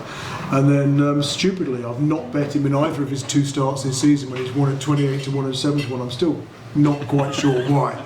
Maybe he ran on Sundays and I was at church. I don't know. But, I didn't like Blazing Cow coming back so quickly. 32 days after that, comeback win after a very long absence. I thought the race could come too soon. So I thought Home by the Lee was the one to side with. So that's a good angle as well going forward. Look for those Fame and Glory's over jumps. As soon as they hit the age of 8, they just seem to take off. So I think this one will take the beating. Always listen to Andrew on a system bet, like Sandy Thompson in winter bets. Bloody Benson, Jesus. Anyway, Don't start with Benson. Rory, stairs hurdle. Help us make sense of this. I think Home by the Lee is an interesting call. Ruby Walsh has got a view on him that he needs to be away from other horses, and they've ridden him that way this season. And he's approved for it. He ran on well late in the day in this race last season. He wants the rain. I think he needs it to be genuinely very soft. Not so much that he's an absolute mudlark, but he comes off the bridle early in his races. And if this is run on good ground, then I can see Home by the Lee getting himself in a bad position early on, and maybe running through horses late and giving you a bit of a heartbreak story. But if it does come up soft and it becomes a proper test of stamina, then they won't get away from him, and he'll be running on better than most at the end. I don't like Tiapu. Don't like him at all. He's my negative, my bust and the Banker bust for the festival guide. He was very impressive with Gorham Park last year, and then ran a stinker in the Champion Hurdle, and he was very impressive at Gorham Park again this year. He just seems to be really well suited by Gorham Park, or indeed right-handed tracks generally, and really deep ground. Goran's quite a specific track as well. It is, yeah. Goran is a real specialist track, and it's it rides. You generally want to be out on the hair rail there on the chase course. Not that he was in the chase course. Home by the Lee ran a big race at Goran 2 years ago as well, so you know. Yes. So anyway, I'm not a massive fan of Tiapu. He looks like a star occasionally, but I don't think Cheltenham suits him, and I think if he ends up getting good or soft ground, it won't be deep enough for him anyway. I don't know if Marie's Rock runs here. The vibes are that she will. My negative with her is if she's running over 3 miles on the opening day, that would be absolutely fine. I think the combination of the step trip and the stiffer track for a mare who can race freely might just find her out. She is improved this season. She looked an absolute nightmare a couple of seasons ago, having been promising early on, and she's got right back on track, but stamina is a bit of a worry. I think Blazing Cow is the one who could blow it apart, but obviously, you've got the potential bounce having won really well on the Boyne Hurdle, and you've got this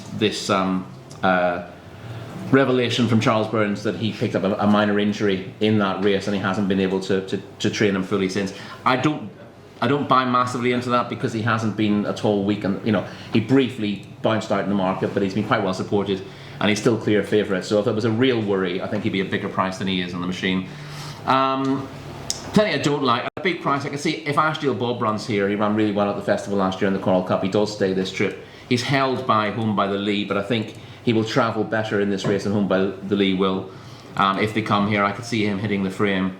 But I'm in a position where the horse that I like most is one I don't want to back until I see him line up, and that's Blazing Cal. I want to make sure that he's okay and the vibes are okay for him in the day, and I'm happy to wait rather than trying to sneak value at this stage. As I said, maybe if you're looking for a bit of value, Ashdale Bob will be, I don't know, it's going to be 25 to 1, something like that. It's worth remembering that at the moment the prices are incredibly tight. They're all non-run, no bet. Like, it's worth waiting till the day, I guess, and backing with the Tote. Harry. Harry, Blazing Cow, or yeah, we got Glenn's only bet at the start of the season was Blazing Cow for this at 7 and 8 to 1, and we wrote it off because the reports were so bad that he wasn't. And to me, the way he ran last time, I thought he absolutely shit it. And for a technical track. for a 3-mile horse to run over 2.5 miles, be held up, effectively be a prep race, and it's going to shit him. Genuinely 3 out. Yeah. And every time, as soon as you didn't, it looked to get, it was to me, it could blow the race apart. I mean, I spoke to Peter Thomas about half an hour after he won, and I said he's a nap at 3 to 1, and I had a good bet. Yeah. Got laid at 3 to 1, non-run and no bet, and the drift is almost negligible because when we had that bet, there's been 2 French horses both supplemented since then. It's a stronger race. The race is as strong as it possibly could have been 3 weeks ago. It is now, and it could have been a much weaker race than this. And I know he's got a little cut and all this. He's a very, very scratchy horse anyway. That's why he was always wanted to be non-run and no bet with him. I was genuinely told that the way he walks away, everything about him is he wouldn't be to pass the vet anyway, even if he gets there. Even if he gets there and he's full of confidence, he ain't. I'm amazed they considered chasing with him because I think he wouldn't survive a season of offences, would he? I wouldn't know. I wouldn't know. All I know is that when you talk talking of that type of possibility, he's obviously going to be. And I probably think Charles Burns making the most of it. He's impossible to get right. And I'd love to see him go back to be really well supported on the day. Because I do. To me, that was one of the most. I rarely have an opinion on them staying types. I think most of them are boats. Kind of have them on my mind. But that to me just looked like a different class of animal. And I've had a big bet, and I want to see the confidence for it. But no, I like Blazing Cow. Couldn't have anything else on my mind in the race. Well, I mean, Harzan nearly won a derby after being lame before it. Did win a derby after being lame before it. And Blazing Cow sounds like if he turns up on the day right and sound, he's probably an interesting bet. Let's move on to Mayor's Novice. Harry, you mentioned Lucia earlier. Nothing special. I mean, everyone. And she wins the Mayor's Novice, no? So the Jack Bromhead Mayor's Novice. Well, I think so. I mean, everyone I know, we're not having a big bet. Glenn's having a big, but every person I know is betting her.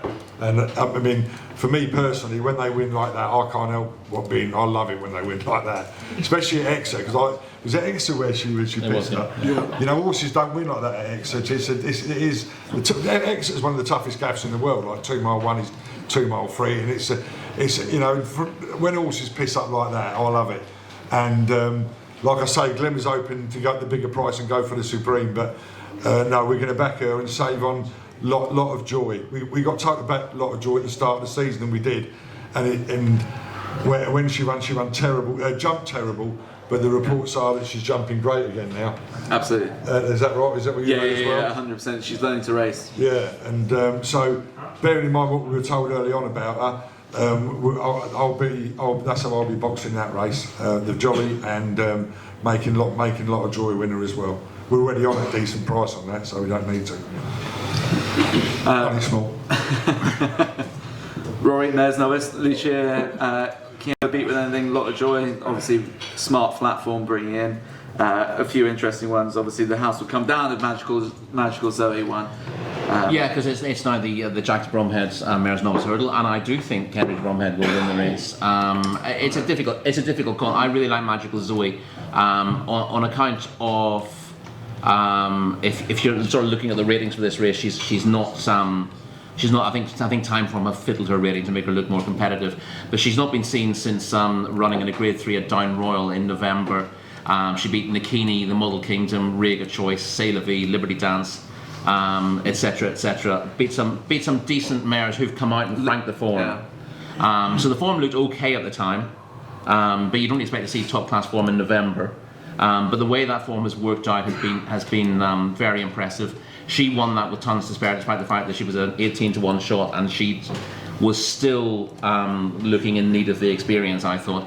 So, given how well it's worked out, I thought, and again, I would normally be against a horse with this kind of preparation. She's running in a novice hurdle, having not run since November, and that's a big negative for me, generally speaking. Henry de Bromhead is one of those trainers who just breaks the rules. It used to be you couldn't go to the Albert Bartlett without like 7 or 8 runs under your belt, and he's going to win it with a 50-1 shot. He was a 2-race maiden. Whatever happened to that?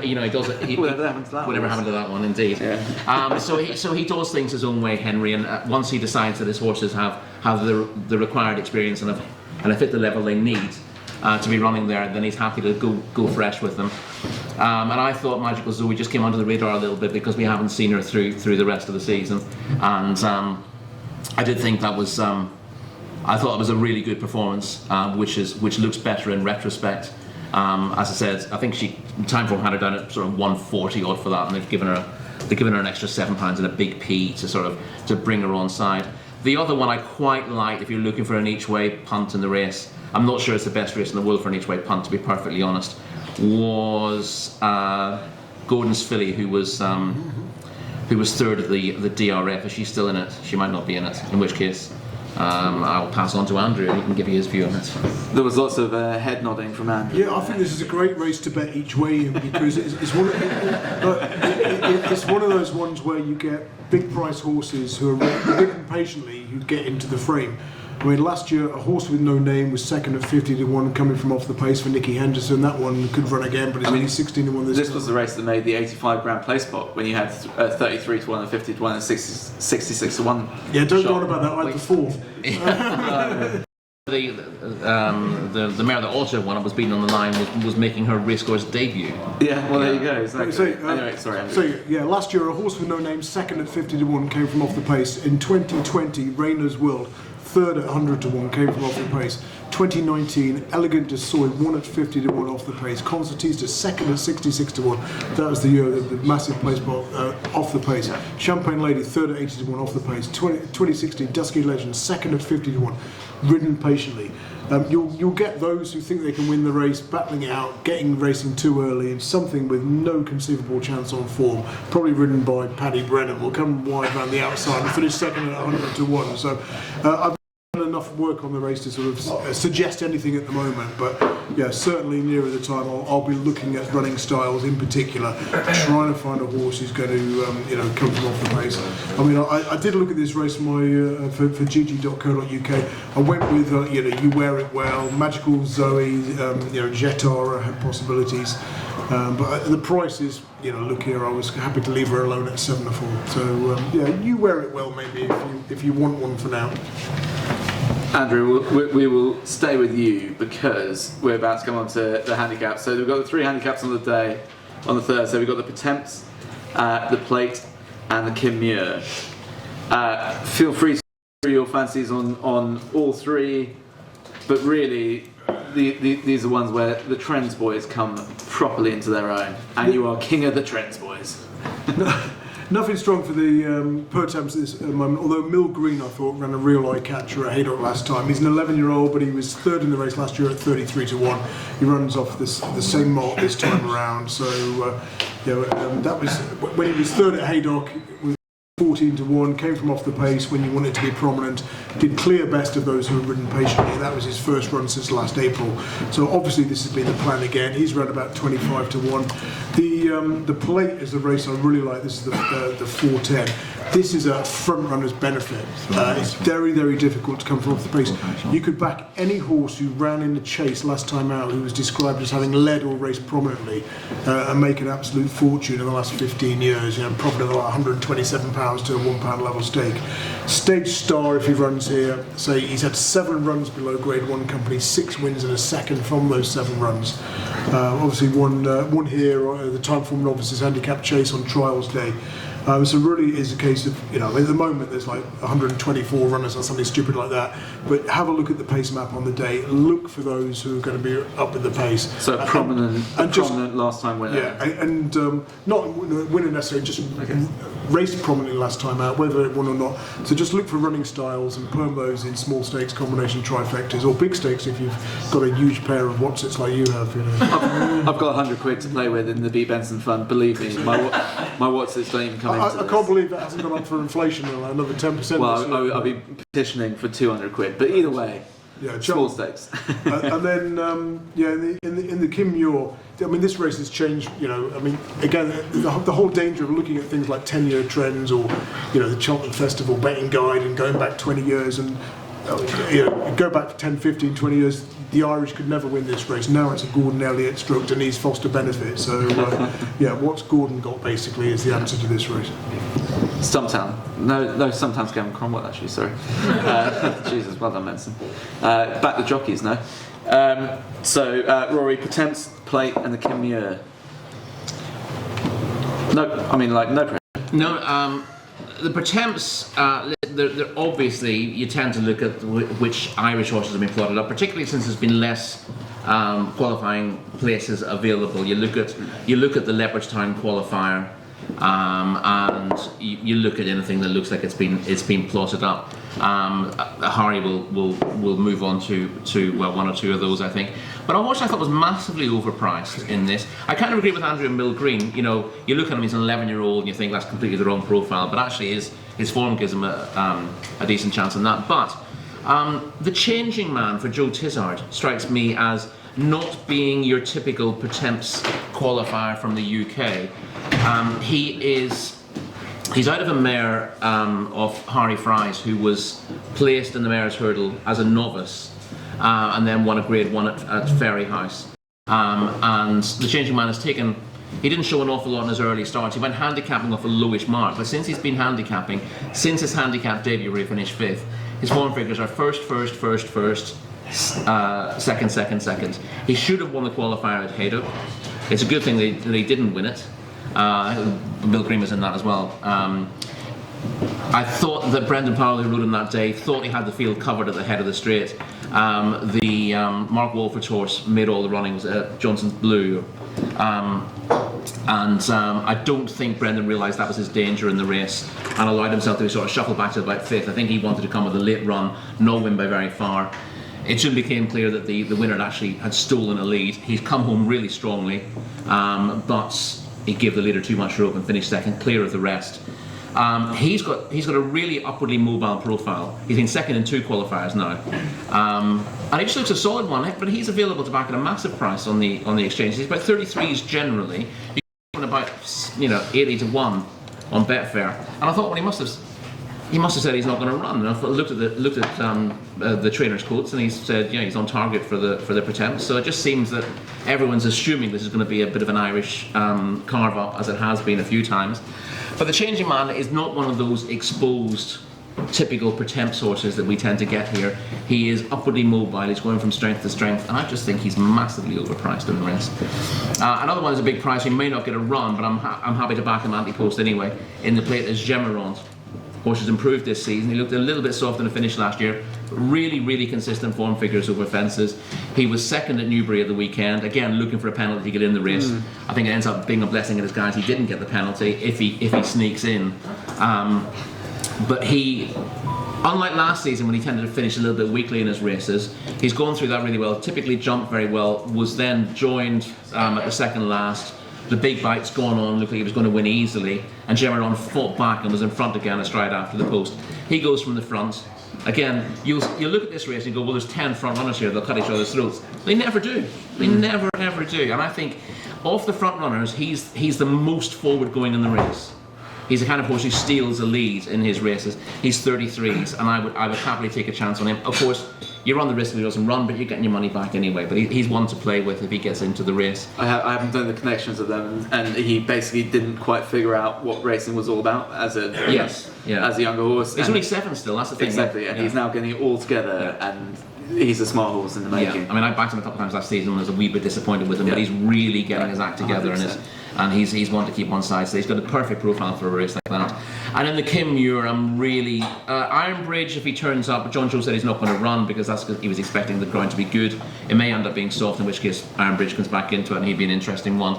The one I'm most interested in the Kim Muir isn't a big price, but I think could be thrown in. That's Angel's Dawn for Sam Curling. Now, she was a decent enough novice hurdler last season. She's kept very good company, but she's been brought along really gradually in her races. She should have won at Punchestown 3 starts ago, got in tight to the last, and then was clawing the winner back all the way up the run-in. If she met the last properly, she would have won. Went to Down Royal and beat a horse called Ballykeel, who you will remember bolting up at Ferryhouse the other day, no doubt. Oh, Jesus, she beat Ballykeel at Down Royal. Gagged up, didn't he? And then she would have won the national trial at Punchestown on her latest start. Absolutely tanking in 3rd place, just waiting to pounce. When she jumped really well. She just met the 3rd last on a wrong stride, and Cian Quirk wasn't really expecting it and has gone out the front door. She would have won that by half the track, in my view. If she did, she'd have got up a stone in the weights and she'd be top weight here. She'll be bottom weight, and I think she's got an absolutely huge chance. Well, I think that's Angel's Dawn wins, no?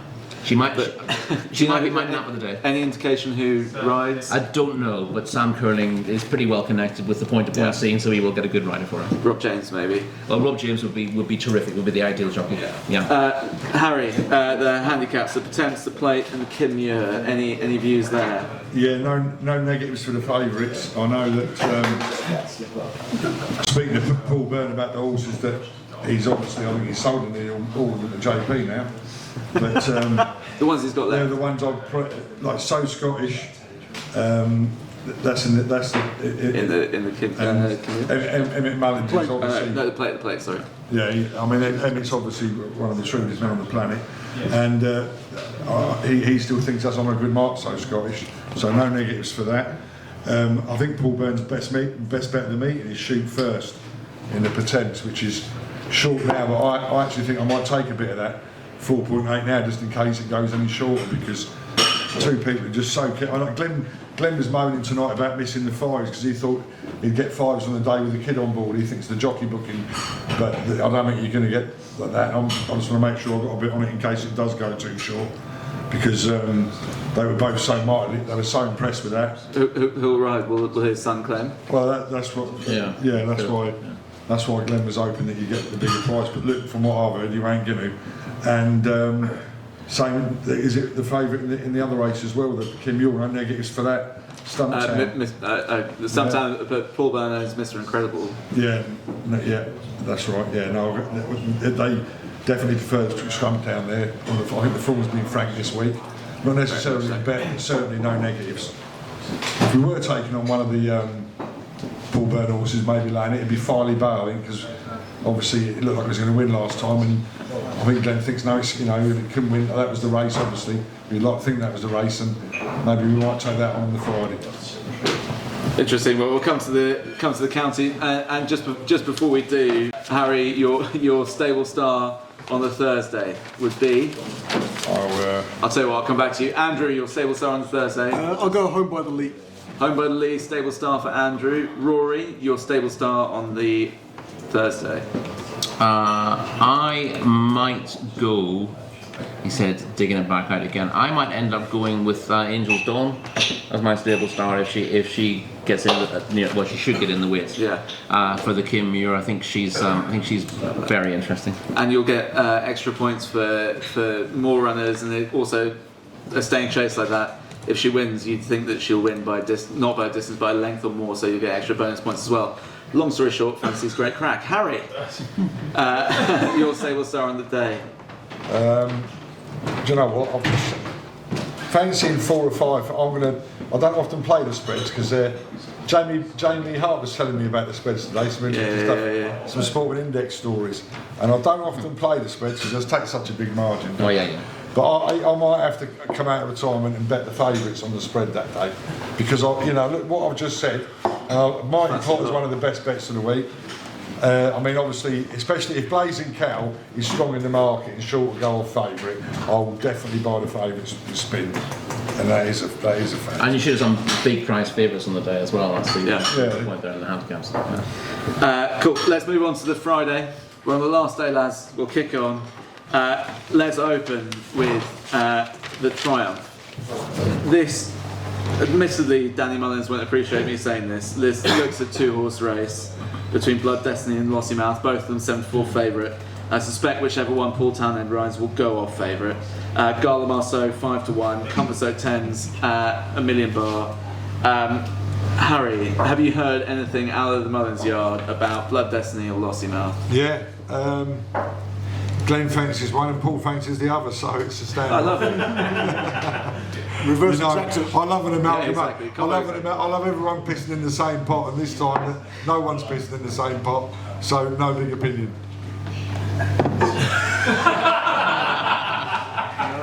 That's the way to play it. Yeah, I love it. That's how the lizard plays it. Yeah, absolutely.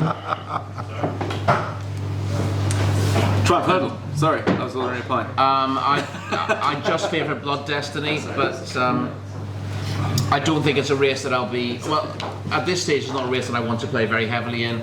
I liked the way Blood Destiny did it at Fairyhouse last time. And of course, all his forms on soft ground. So there's a slight question mark if it doesn't rain midweek, but if there is going to be rain at Cheltenham, at the moment it looks like it's going to come sort of Thursday into Friday, so that should be in his favour. My only negatives with Lossiemouth and Gallimar so as well is the fact that they've shown their form so long ago. Lossiemouth and Gallimar so were both showing decent form in the spring last year, so I think they've just been ahead of the curve. And the question is, to what degree are others catching them up now? And I think that gap will close a little bit.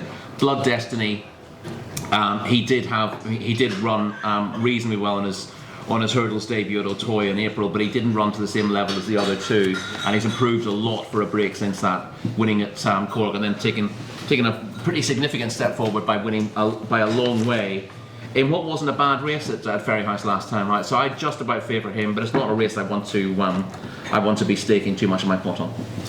Andrew, anything to take on the frontier of the market here? Yeah, if you're going to back anything each way, he's got to be comfort zone for Joseph O'Brien, run about 12-1. I mean, he's plundered all graded juvenile. We know what he contests. is now. Well, I mean, he's had 4 goes over hurdles. He's won 3 times, all on left-handed tracks. He's run against Lossiemouth. Okay, he finished a 3rd, beaten 6 lengths.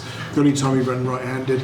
I mean, Comfort Zone won the finale, which is now a Grade 2 from a Grade 1. He won the Grade 2 on Trials Day, and Joseph O'Brien, of course, won the Adonis, another Grade 2 with Nusray the other day. So he's plundered every good juvenile hurdle in this country so far this season. Okay, you look at it, you think, yeah, Lossiemouth could be something special, but he did get beaten last time out.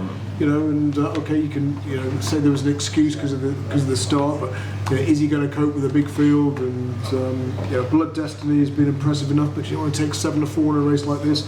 So you talk about 12-1. I mean, you can finish 3rd beating 20 lengths and still get a nice return on your money. So. And it might be a small field, yeah. Yeah. So a comfort zone each way, and I'll probably play comfort zone to finish 2nd to the other 2 in exexes. Lovely. And Andrew, we'll stay with you for the Albert Bartlett. This for me actually is a really an unusually classy and fascinating race. This can quite often be a race for the plodders.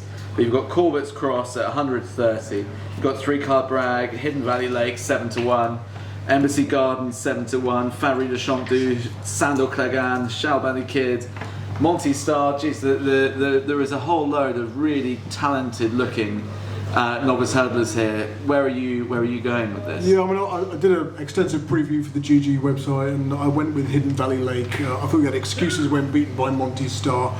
But again, it's hard enough to call on the day, isn't it? We've had some massive shocks in this race, you know, let alone at the anti-post stage. So, but I thought he'd appreciate, you know, the strong gallop, and Cool Survivor I thought was another one as well who could, you know, come from off the pace to get in the frame.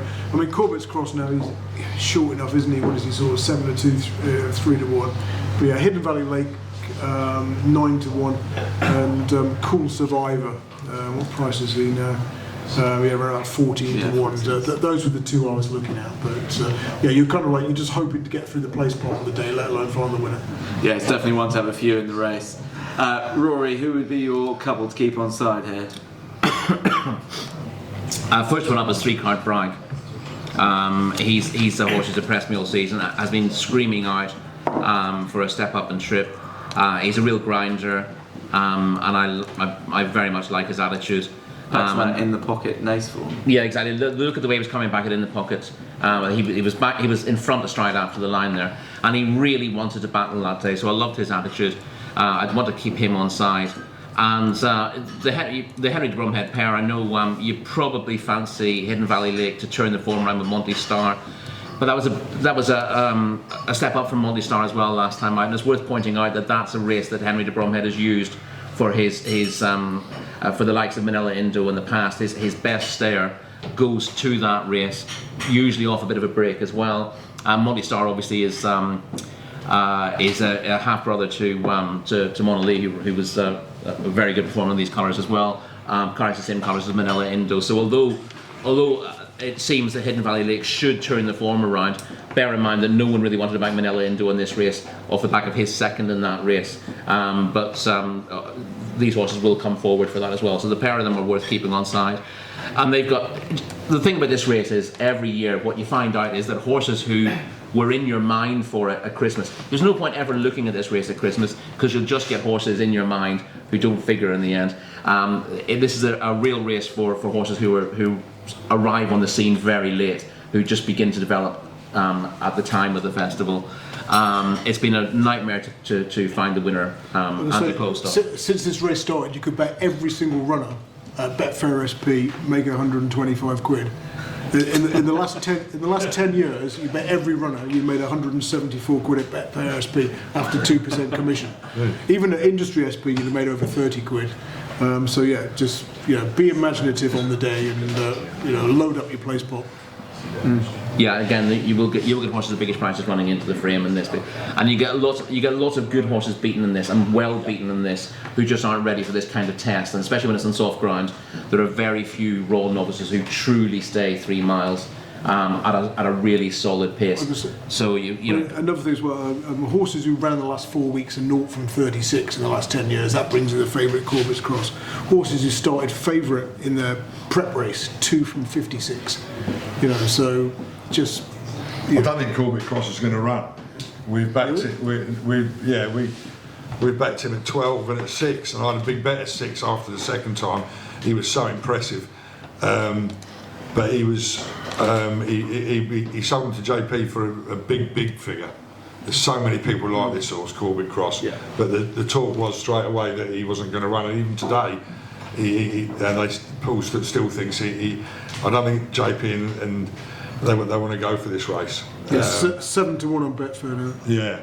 There was thought they might run them in a novice chase. Thank goodness. I want no bet. Thank goodness. Yeah. There was talk that they might have wanted to run him in the Stayers Hurdle before. I think that was previous connections when he was with Eugene O'Sullivan. So I think the one thing in common is we're guessing as to what Paul Byrne. All I can say is that every person, even me, and I rarely have an opinion, but on both his wins, they was both so impressive. And last time out, they're both really good horses, and the runner-up quickened about 3 times. You just knew he was tanking, and he still got beat. And over 2 miles out the back door, and I just think he comes into the could be anything category, and that's why JP had to pay so much, and a lot more than Frosty thought. Frosty thought to take the $500,000 straight away. Oh no. Frosty thought he had 4 aces. Hold on a minute. Hold on. This could be a royal flush. And we were right, and because it was a lot more than that, and this is like I said, I don't think he'll run, but I'll be very, very surprised if over the next, this is not a horse going the right way. And Paul, funny enough, said about the breeding. The breeding of the horse was what, if anything, that would keep the value down. That was the one negative. But I've got a very, very shrewd breeding man who's a little bit alternate, and he thinks the opposite. So I really do believe it. For so many reasons, it's horse that could be, and I really know he didn't want to sell him. You know what I mean? Yeah. And he's a seller. And Emmett Mullins is obviously a big part of that opinion, and we all love him, and someone in this room's on as well. Only bet he's had at Cheltenham in the corner over there. It's really fun. So no, he won't run. I don't think he'll run next week, but I think his horse to definitely have on your side. Any fancy in the Albert Butler though outside of Corbett's Cross? No, I wouldn't know. No, it's back Corbett's Cross for the I don't know what the for everything. The 2025 Grand National. I do think what Henry says right about the race. It's a race that you fall on late and find a big prize. But also, Rory's right again with the free. There's only certain horses that stay that trip at that. I think Corbett's Cross does. And right, let's move on to the blue ribbon event, in a phrase that's never really used at previous events. It's the Gold Cup. We've got Galopin Deschamps at 7-4. We've got Brave Man's Game 6-1, Applutar 13-2, Noble Yates and Statler at 8s, Conflated Protectorate, Ahoy Senor 12s, 14s, Manila Indo, Hewitt, Capodanno 20-1 plus. Have what you like. David Casey said that Galopin Deschamps was doing half speed in Paul Townend's hands, turning for home at Leopardstown. He never bet the free on. He wouldn't have been saying that. It's easy to say if you want to bet the free on, isn't it? Galopin looks for all the world bet at 7-4. Harry, are you punting 7-4? Well, it's funny because I think the Gold Cup's a trick race. I think that I've always thought it. And well, you know a thing or two about winning a Gold Cup. You have to stay 3 3/4 miles all day long to win the Gold Cup. Yeah. And you have to be an out-and-out stayer. And I always thought, Galopin, whatever you call him, Galopin Deschamps, I always thought he looked like a horse that would be a doubtful Gold Cup horse in terms of, he looked so classy and speedy, and 3 mile, maybe 3 1/4 mile, but would he really stay the Gold Cup trip? And I did bet the 3 on at Leopardstown, and despite the second or third favourite being beat straight away, there's no way anyone enjoyed that 3 on ride, and I'm an expert on 3 on rides.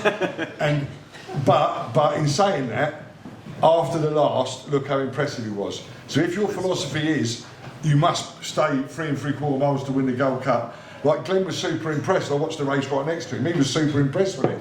But to me, it was the good impression that Galopin made last time out purely was from the last to the winning line. Yeah. But significantly, that is what counts if you're going to be a Gold Cup horse. And although technically I wasn't that impressed with him last time out, I do fancy him a lot more for the Gold Cup, because previously I wasn't sure he was a Gold Cup horse. Whereas now, I'm sure that if he is a champion, it is going to be in the Gold Cup, because all the damage was done late on. And that's what I think, and that's why I always will believe that both of them in top form on their day, Denman and beat Courto Star by nearly 40 lengths over that. That's the way I am. And that's the same philosophy. And Harry, just to round it off, I'm with you in the from the last to the line. Yeah. He was so impressive. Oh, Do you think that fully answers all standard outs? Oh, well, it's very hard because it's 3 miles around Leopardstown. It's not. Yeah, but it's not. Yeah, it's not just that. It's the way he done it, because he was genuinely looked on a battle, and suddenly he won a lot. He won a football pitch, didn't he? Near enough in the end, And I still think the race fell apart a little bit. I think the second or third favourite was beat after 2 fences, if I remember. But nonetheless, I do think if you're on him for the Gold Cup anti-post, I do think you have to be happy with. You take that rather than, But then again, like I say, earlier in the season, I'm not sure it's the ideal race for him. I think maybe, I think the Gold Cup's a real tough race, and I think that to be the more you learn about the race, You know, I look at Henrietta Knight. I was thinking about Henrietta earlier tonight. Henrietta Knight is such a legend. Everything she says, and it's a shame, you know, with what happened at Stop Owning Horses, because Mick Channon's a good friend of Henrietta Knight's, and she should have bought Denman. She fell in love with Denman. She had a photograph of Denman in her thing, but he'd been hobbed. He had the wind operation, you see. And for someone like Henrietta Knight and Terry Biddlecombe, that wind operations, oh no. You know, but I mean, Paul Nicholls genuinely sees it as a negative, as a positive. And that's the only reason why we got Denman, because 4 or 5 legends, David Johnson turned him down. But Henrietta Knight fell in love with him. And she got best mate to win 3 Gold Cups, you know. And, you know, just listening to her, you know, if there's one person, you know, Mick and her, we should train, Mick was doing a bit of training, now Jack, and, you know, I think it's a real tough race. And going back to your thing, I do think that from the line on, yeah. And Glenn Hart gave me a bollocking, like, so I said, "What that impressive were you?" And and he said, "I was really impressed and all that." I thought, yeah, well, you didn't have quite as much on a 3 on the side. But you know, but no, after the line, he was super impressive. Rory, are you joining Harry and I on the Gallopin de Champs train, or are you looking to get beat? I agree with everything Harry said about Gallopin de Champs there. I was worried about his stamina for a proper 3-mile test. But if you knew nothing about him, other than, you know, that he was expected that day, you'd have said he won that by staying. You know, he was very strong, even from halfway up the running. You know, 50 yards after the last fence, it looked like he was going to fall in and win by a length and a half. Yeah. And you know, it's only in the last 100 yards that he's powered away. I know Fury Road was hanging left and weakening, which sort of adds to the impression there. But he had to stay. But I will throw negative in there.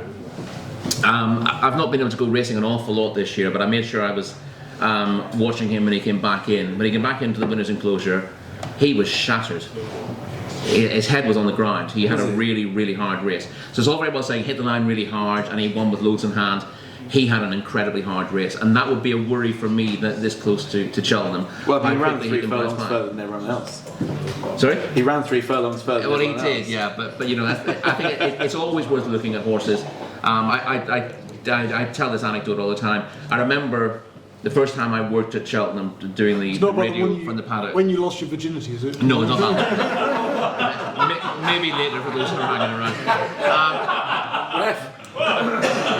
The first day I worked on course there was Cleve Hurdle Day, when Big Box, who just won a handicap on New Year's Day, met Punchestown's getting £7 in the Cleve Hurdle. And Big Box won. He won what, 2 or 3 lengths. And the general consensus after that race was the form would be turned around at Cheltenham, because Punchestown's will be meeting him at level weights. If you watch those 2 horses come back into the winner's enclosure, Punchestown's head on the ground, looking like he'd really had a race. And Big Box came in after him with his head up, looking around him, saying, "What's all the fuss about?" And you knew, looking at them, that Punchestown was never going to beat Big Box again. And you'd need to see horses like that after a race to get an impression of how they've taken it. And my worry with Gallopin de Champs is he had an incredibly hard race there. I'm not sure how easily he'll bounce back from it. Otherwise, he looks the outstanding candidate in the race.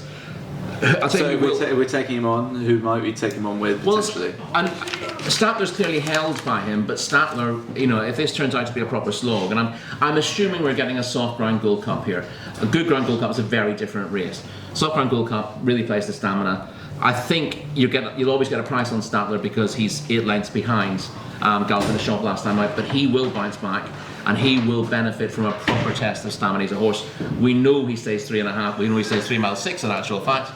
And the more of a test this becomes, the more it will suit him. So although he lacks the class of 1 or 2 in there, he's probably just at his peak now, and he's ready to run for his life. So he would strike me as being a good each way bet. There's a few in this race who are incredibly hard to weigh up at the moment. A Plutard, obviously.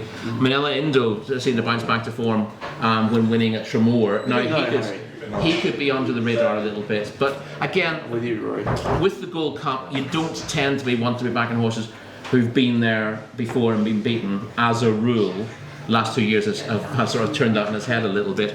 But ideally, you want to be finding a second season chaser who is coming to their peak. And for me, Statler fits the bill. For all he lacks the class of 1 or 2 in the race, I think he will see it out really strongly, and the softer the ground, the better for him. More of a Native River type than yeah. Andrew. Funny you mentioned Native River. Eldorado Allen, 100 to 1, 320 on Betfair. Finished second to Braveman's game in the Language. We get a big fuck off in the background. Let's start that again. Andrew. Yeah. When Eldorado Allen crossed the line in the Charlie Hall Chase, finished the second Braveman's game, I wrote Welsh National in my notes, and then they ran him in the Betfair Chase at Haydock. I thought, well, no, he's best with, he goes well fresh. I'd rather wait to Chepstow. Didn't run at Chepstow.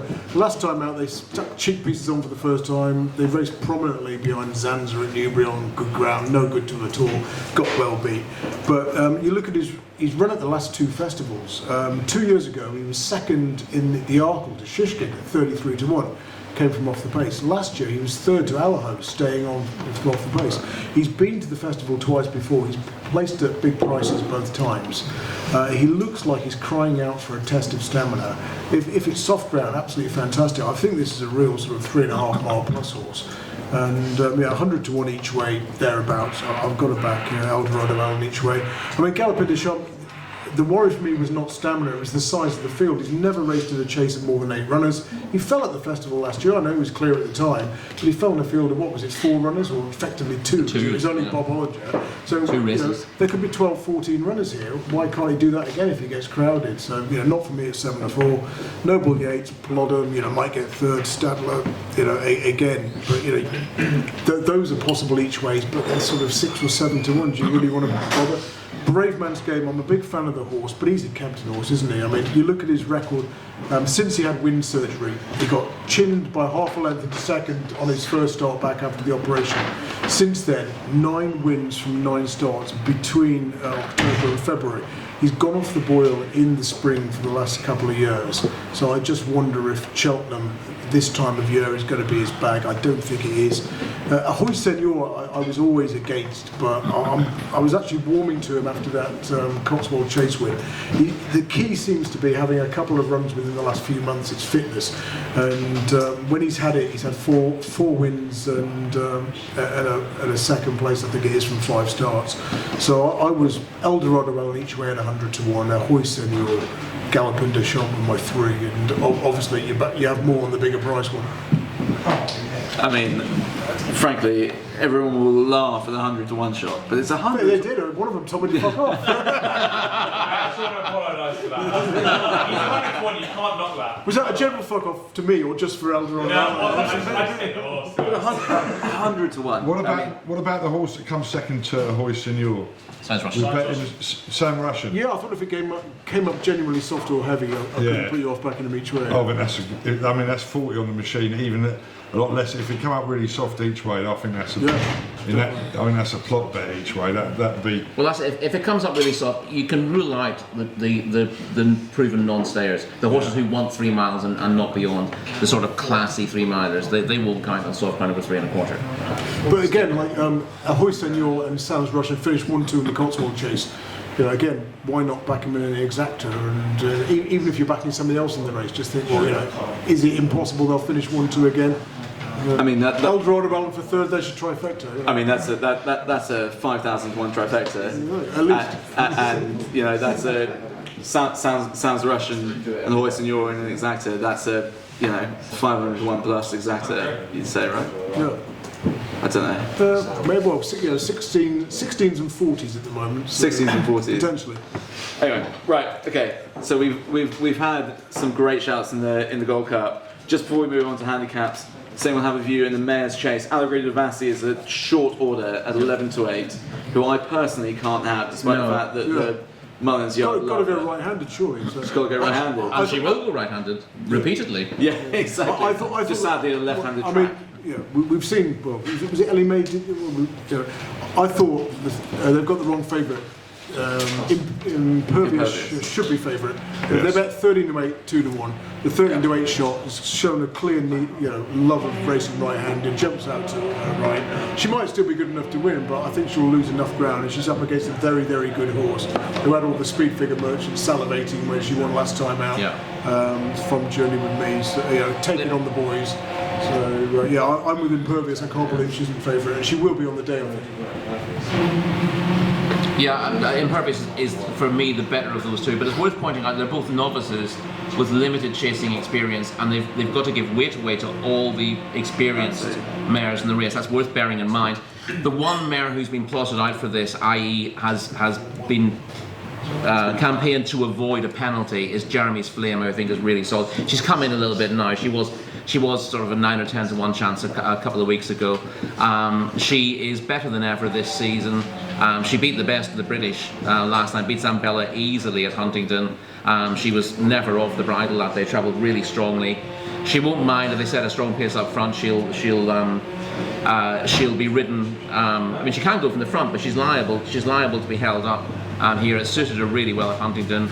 She's equally effective going left-handed. Her form stacks up really well this season, and I thought she should have been pretty close to Allegory Devassi. If you give me put those in a match bet and make Jeremy's Flame 2 to 1, I'd be all over that, which you might do at the prices at the moment. I think she's a pretty solid option in a race that has maybe a bit less depth than you might imagine. No, we're exactly the same as Andrew. I'll have a little top up now. Favourite the front two the wrong way round. Small bet on Imperious.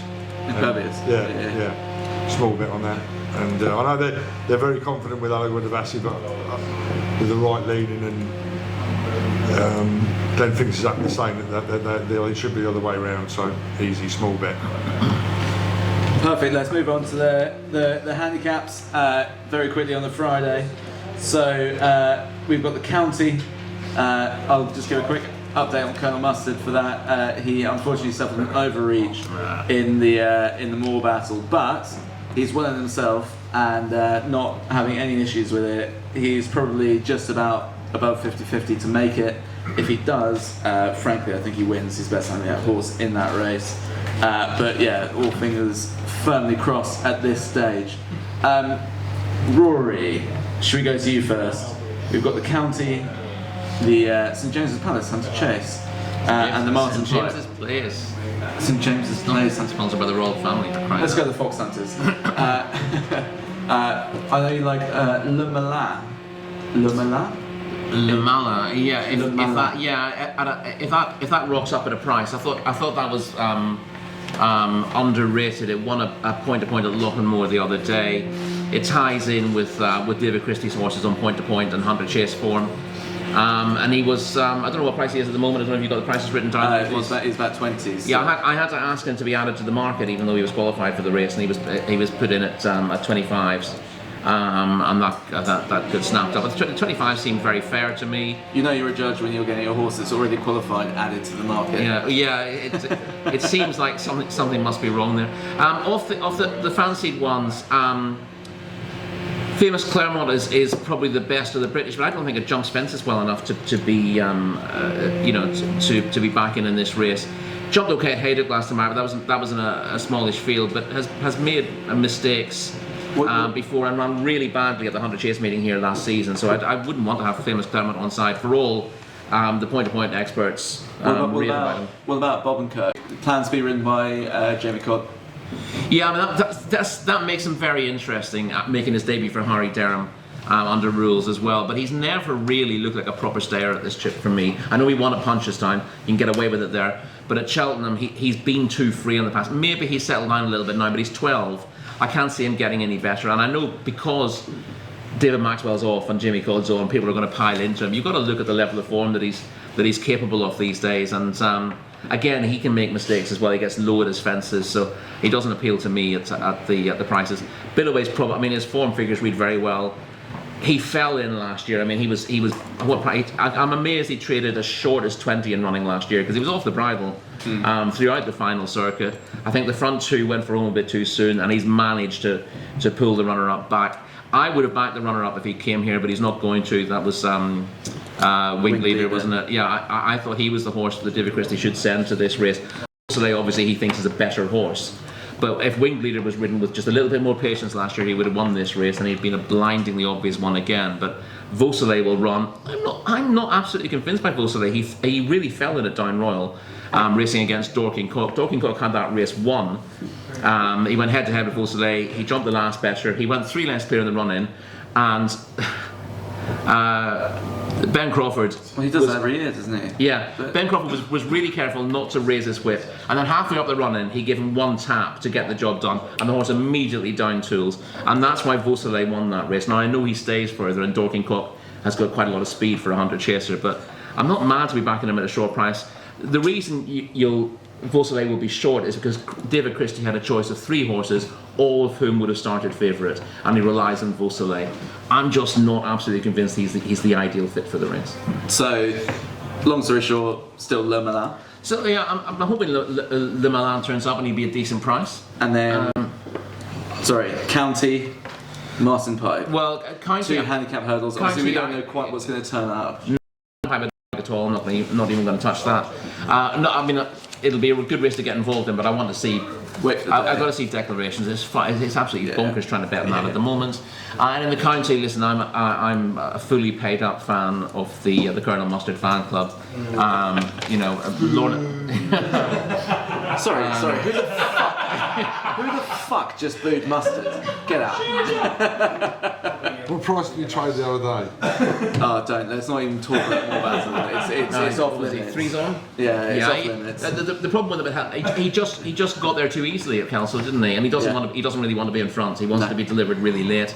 And that's the problem if you're backing him win only, is that you've got to get your timing absolutely perfect with him. So he's just if he rocks up, Lorna's not going to run him if he's not 100%.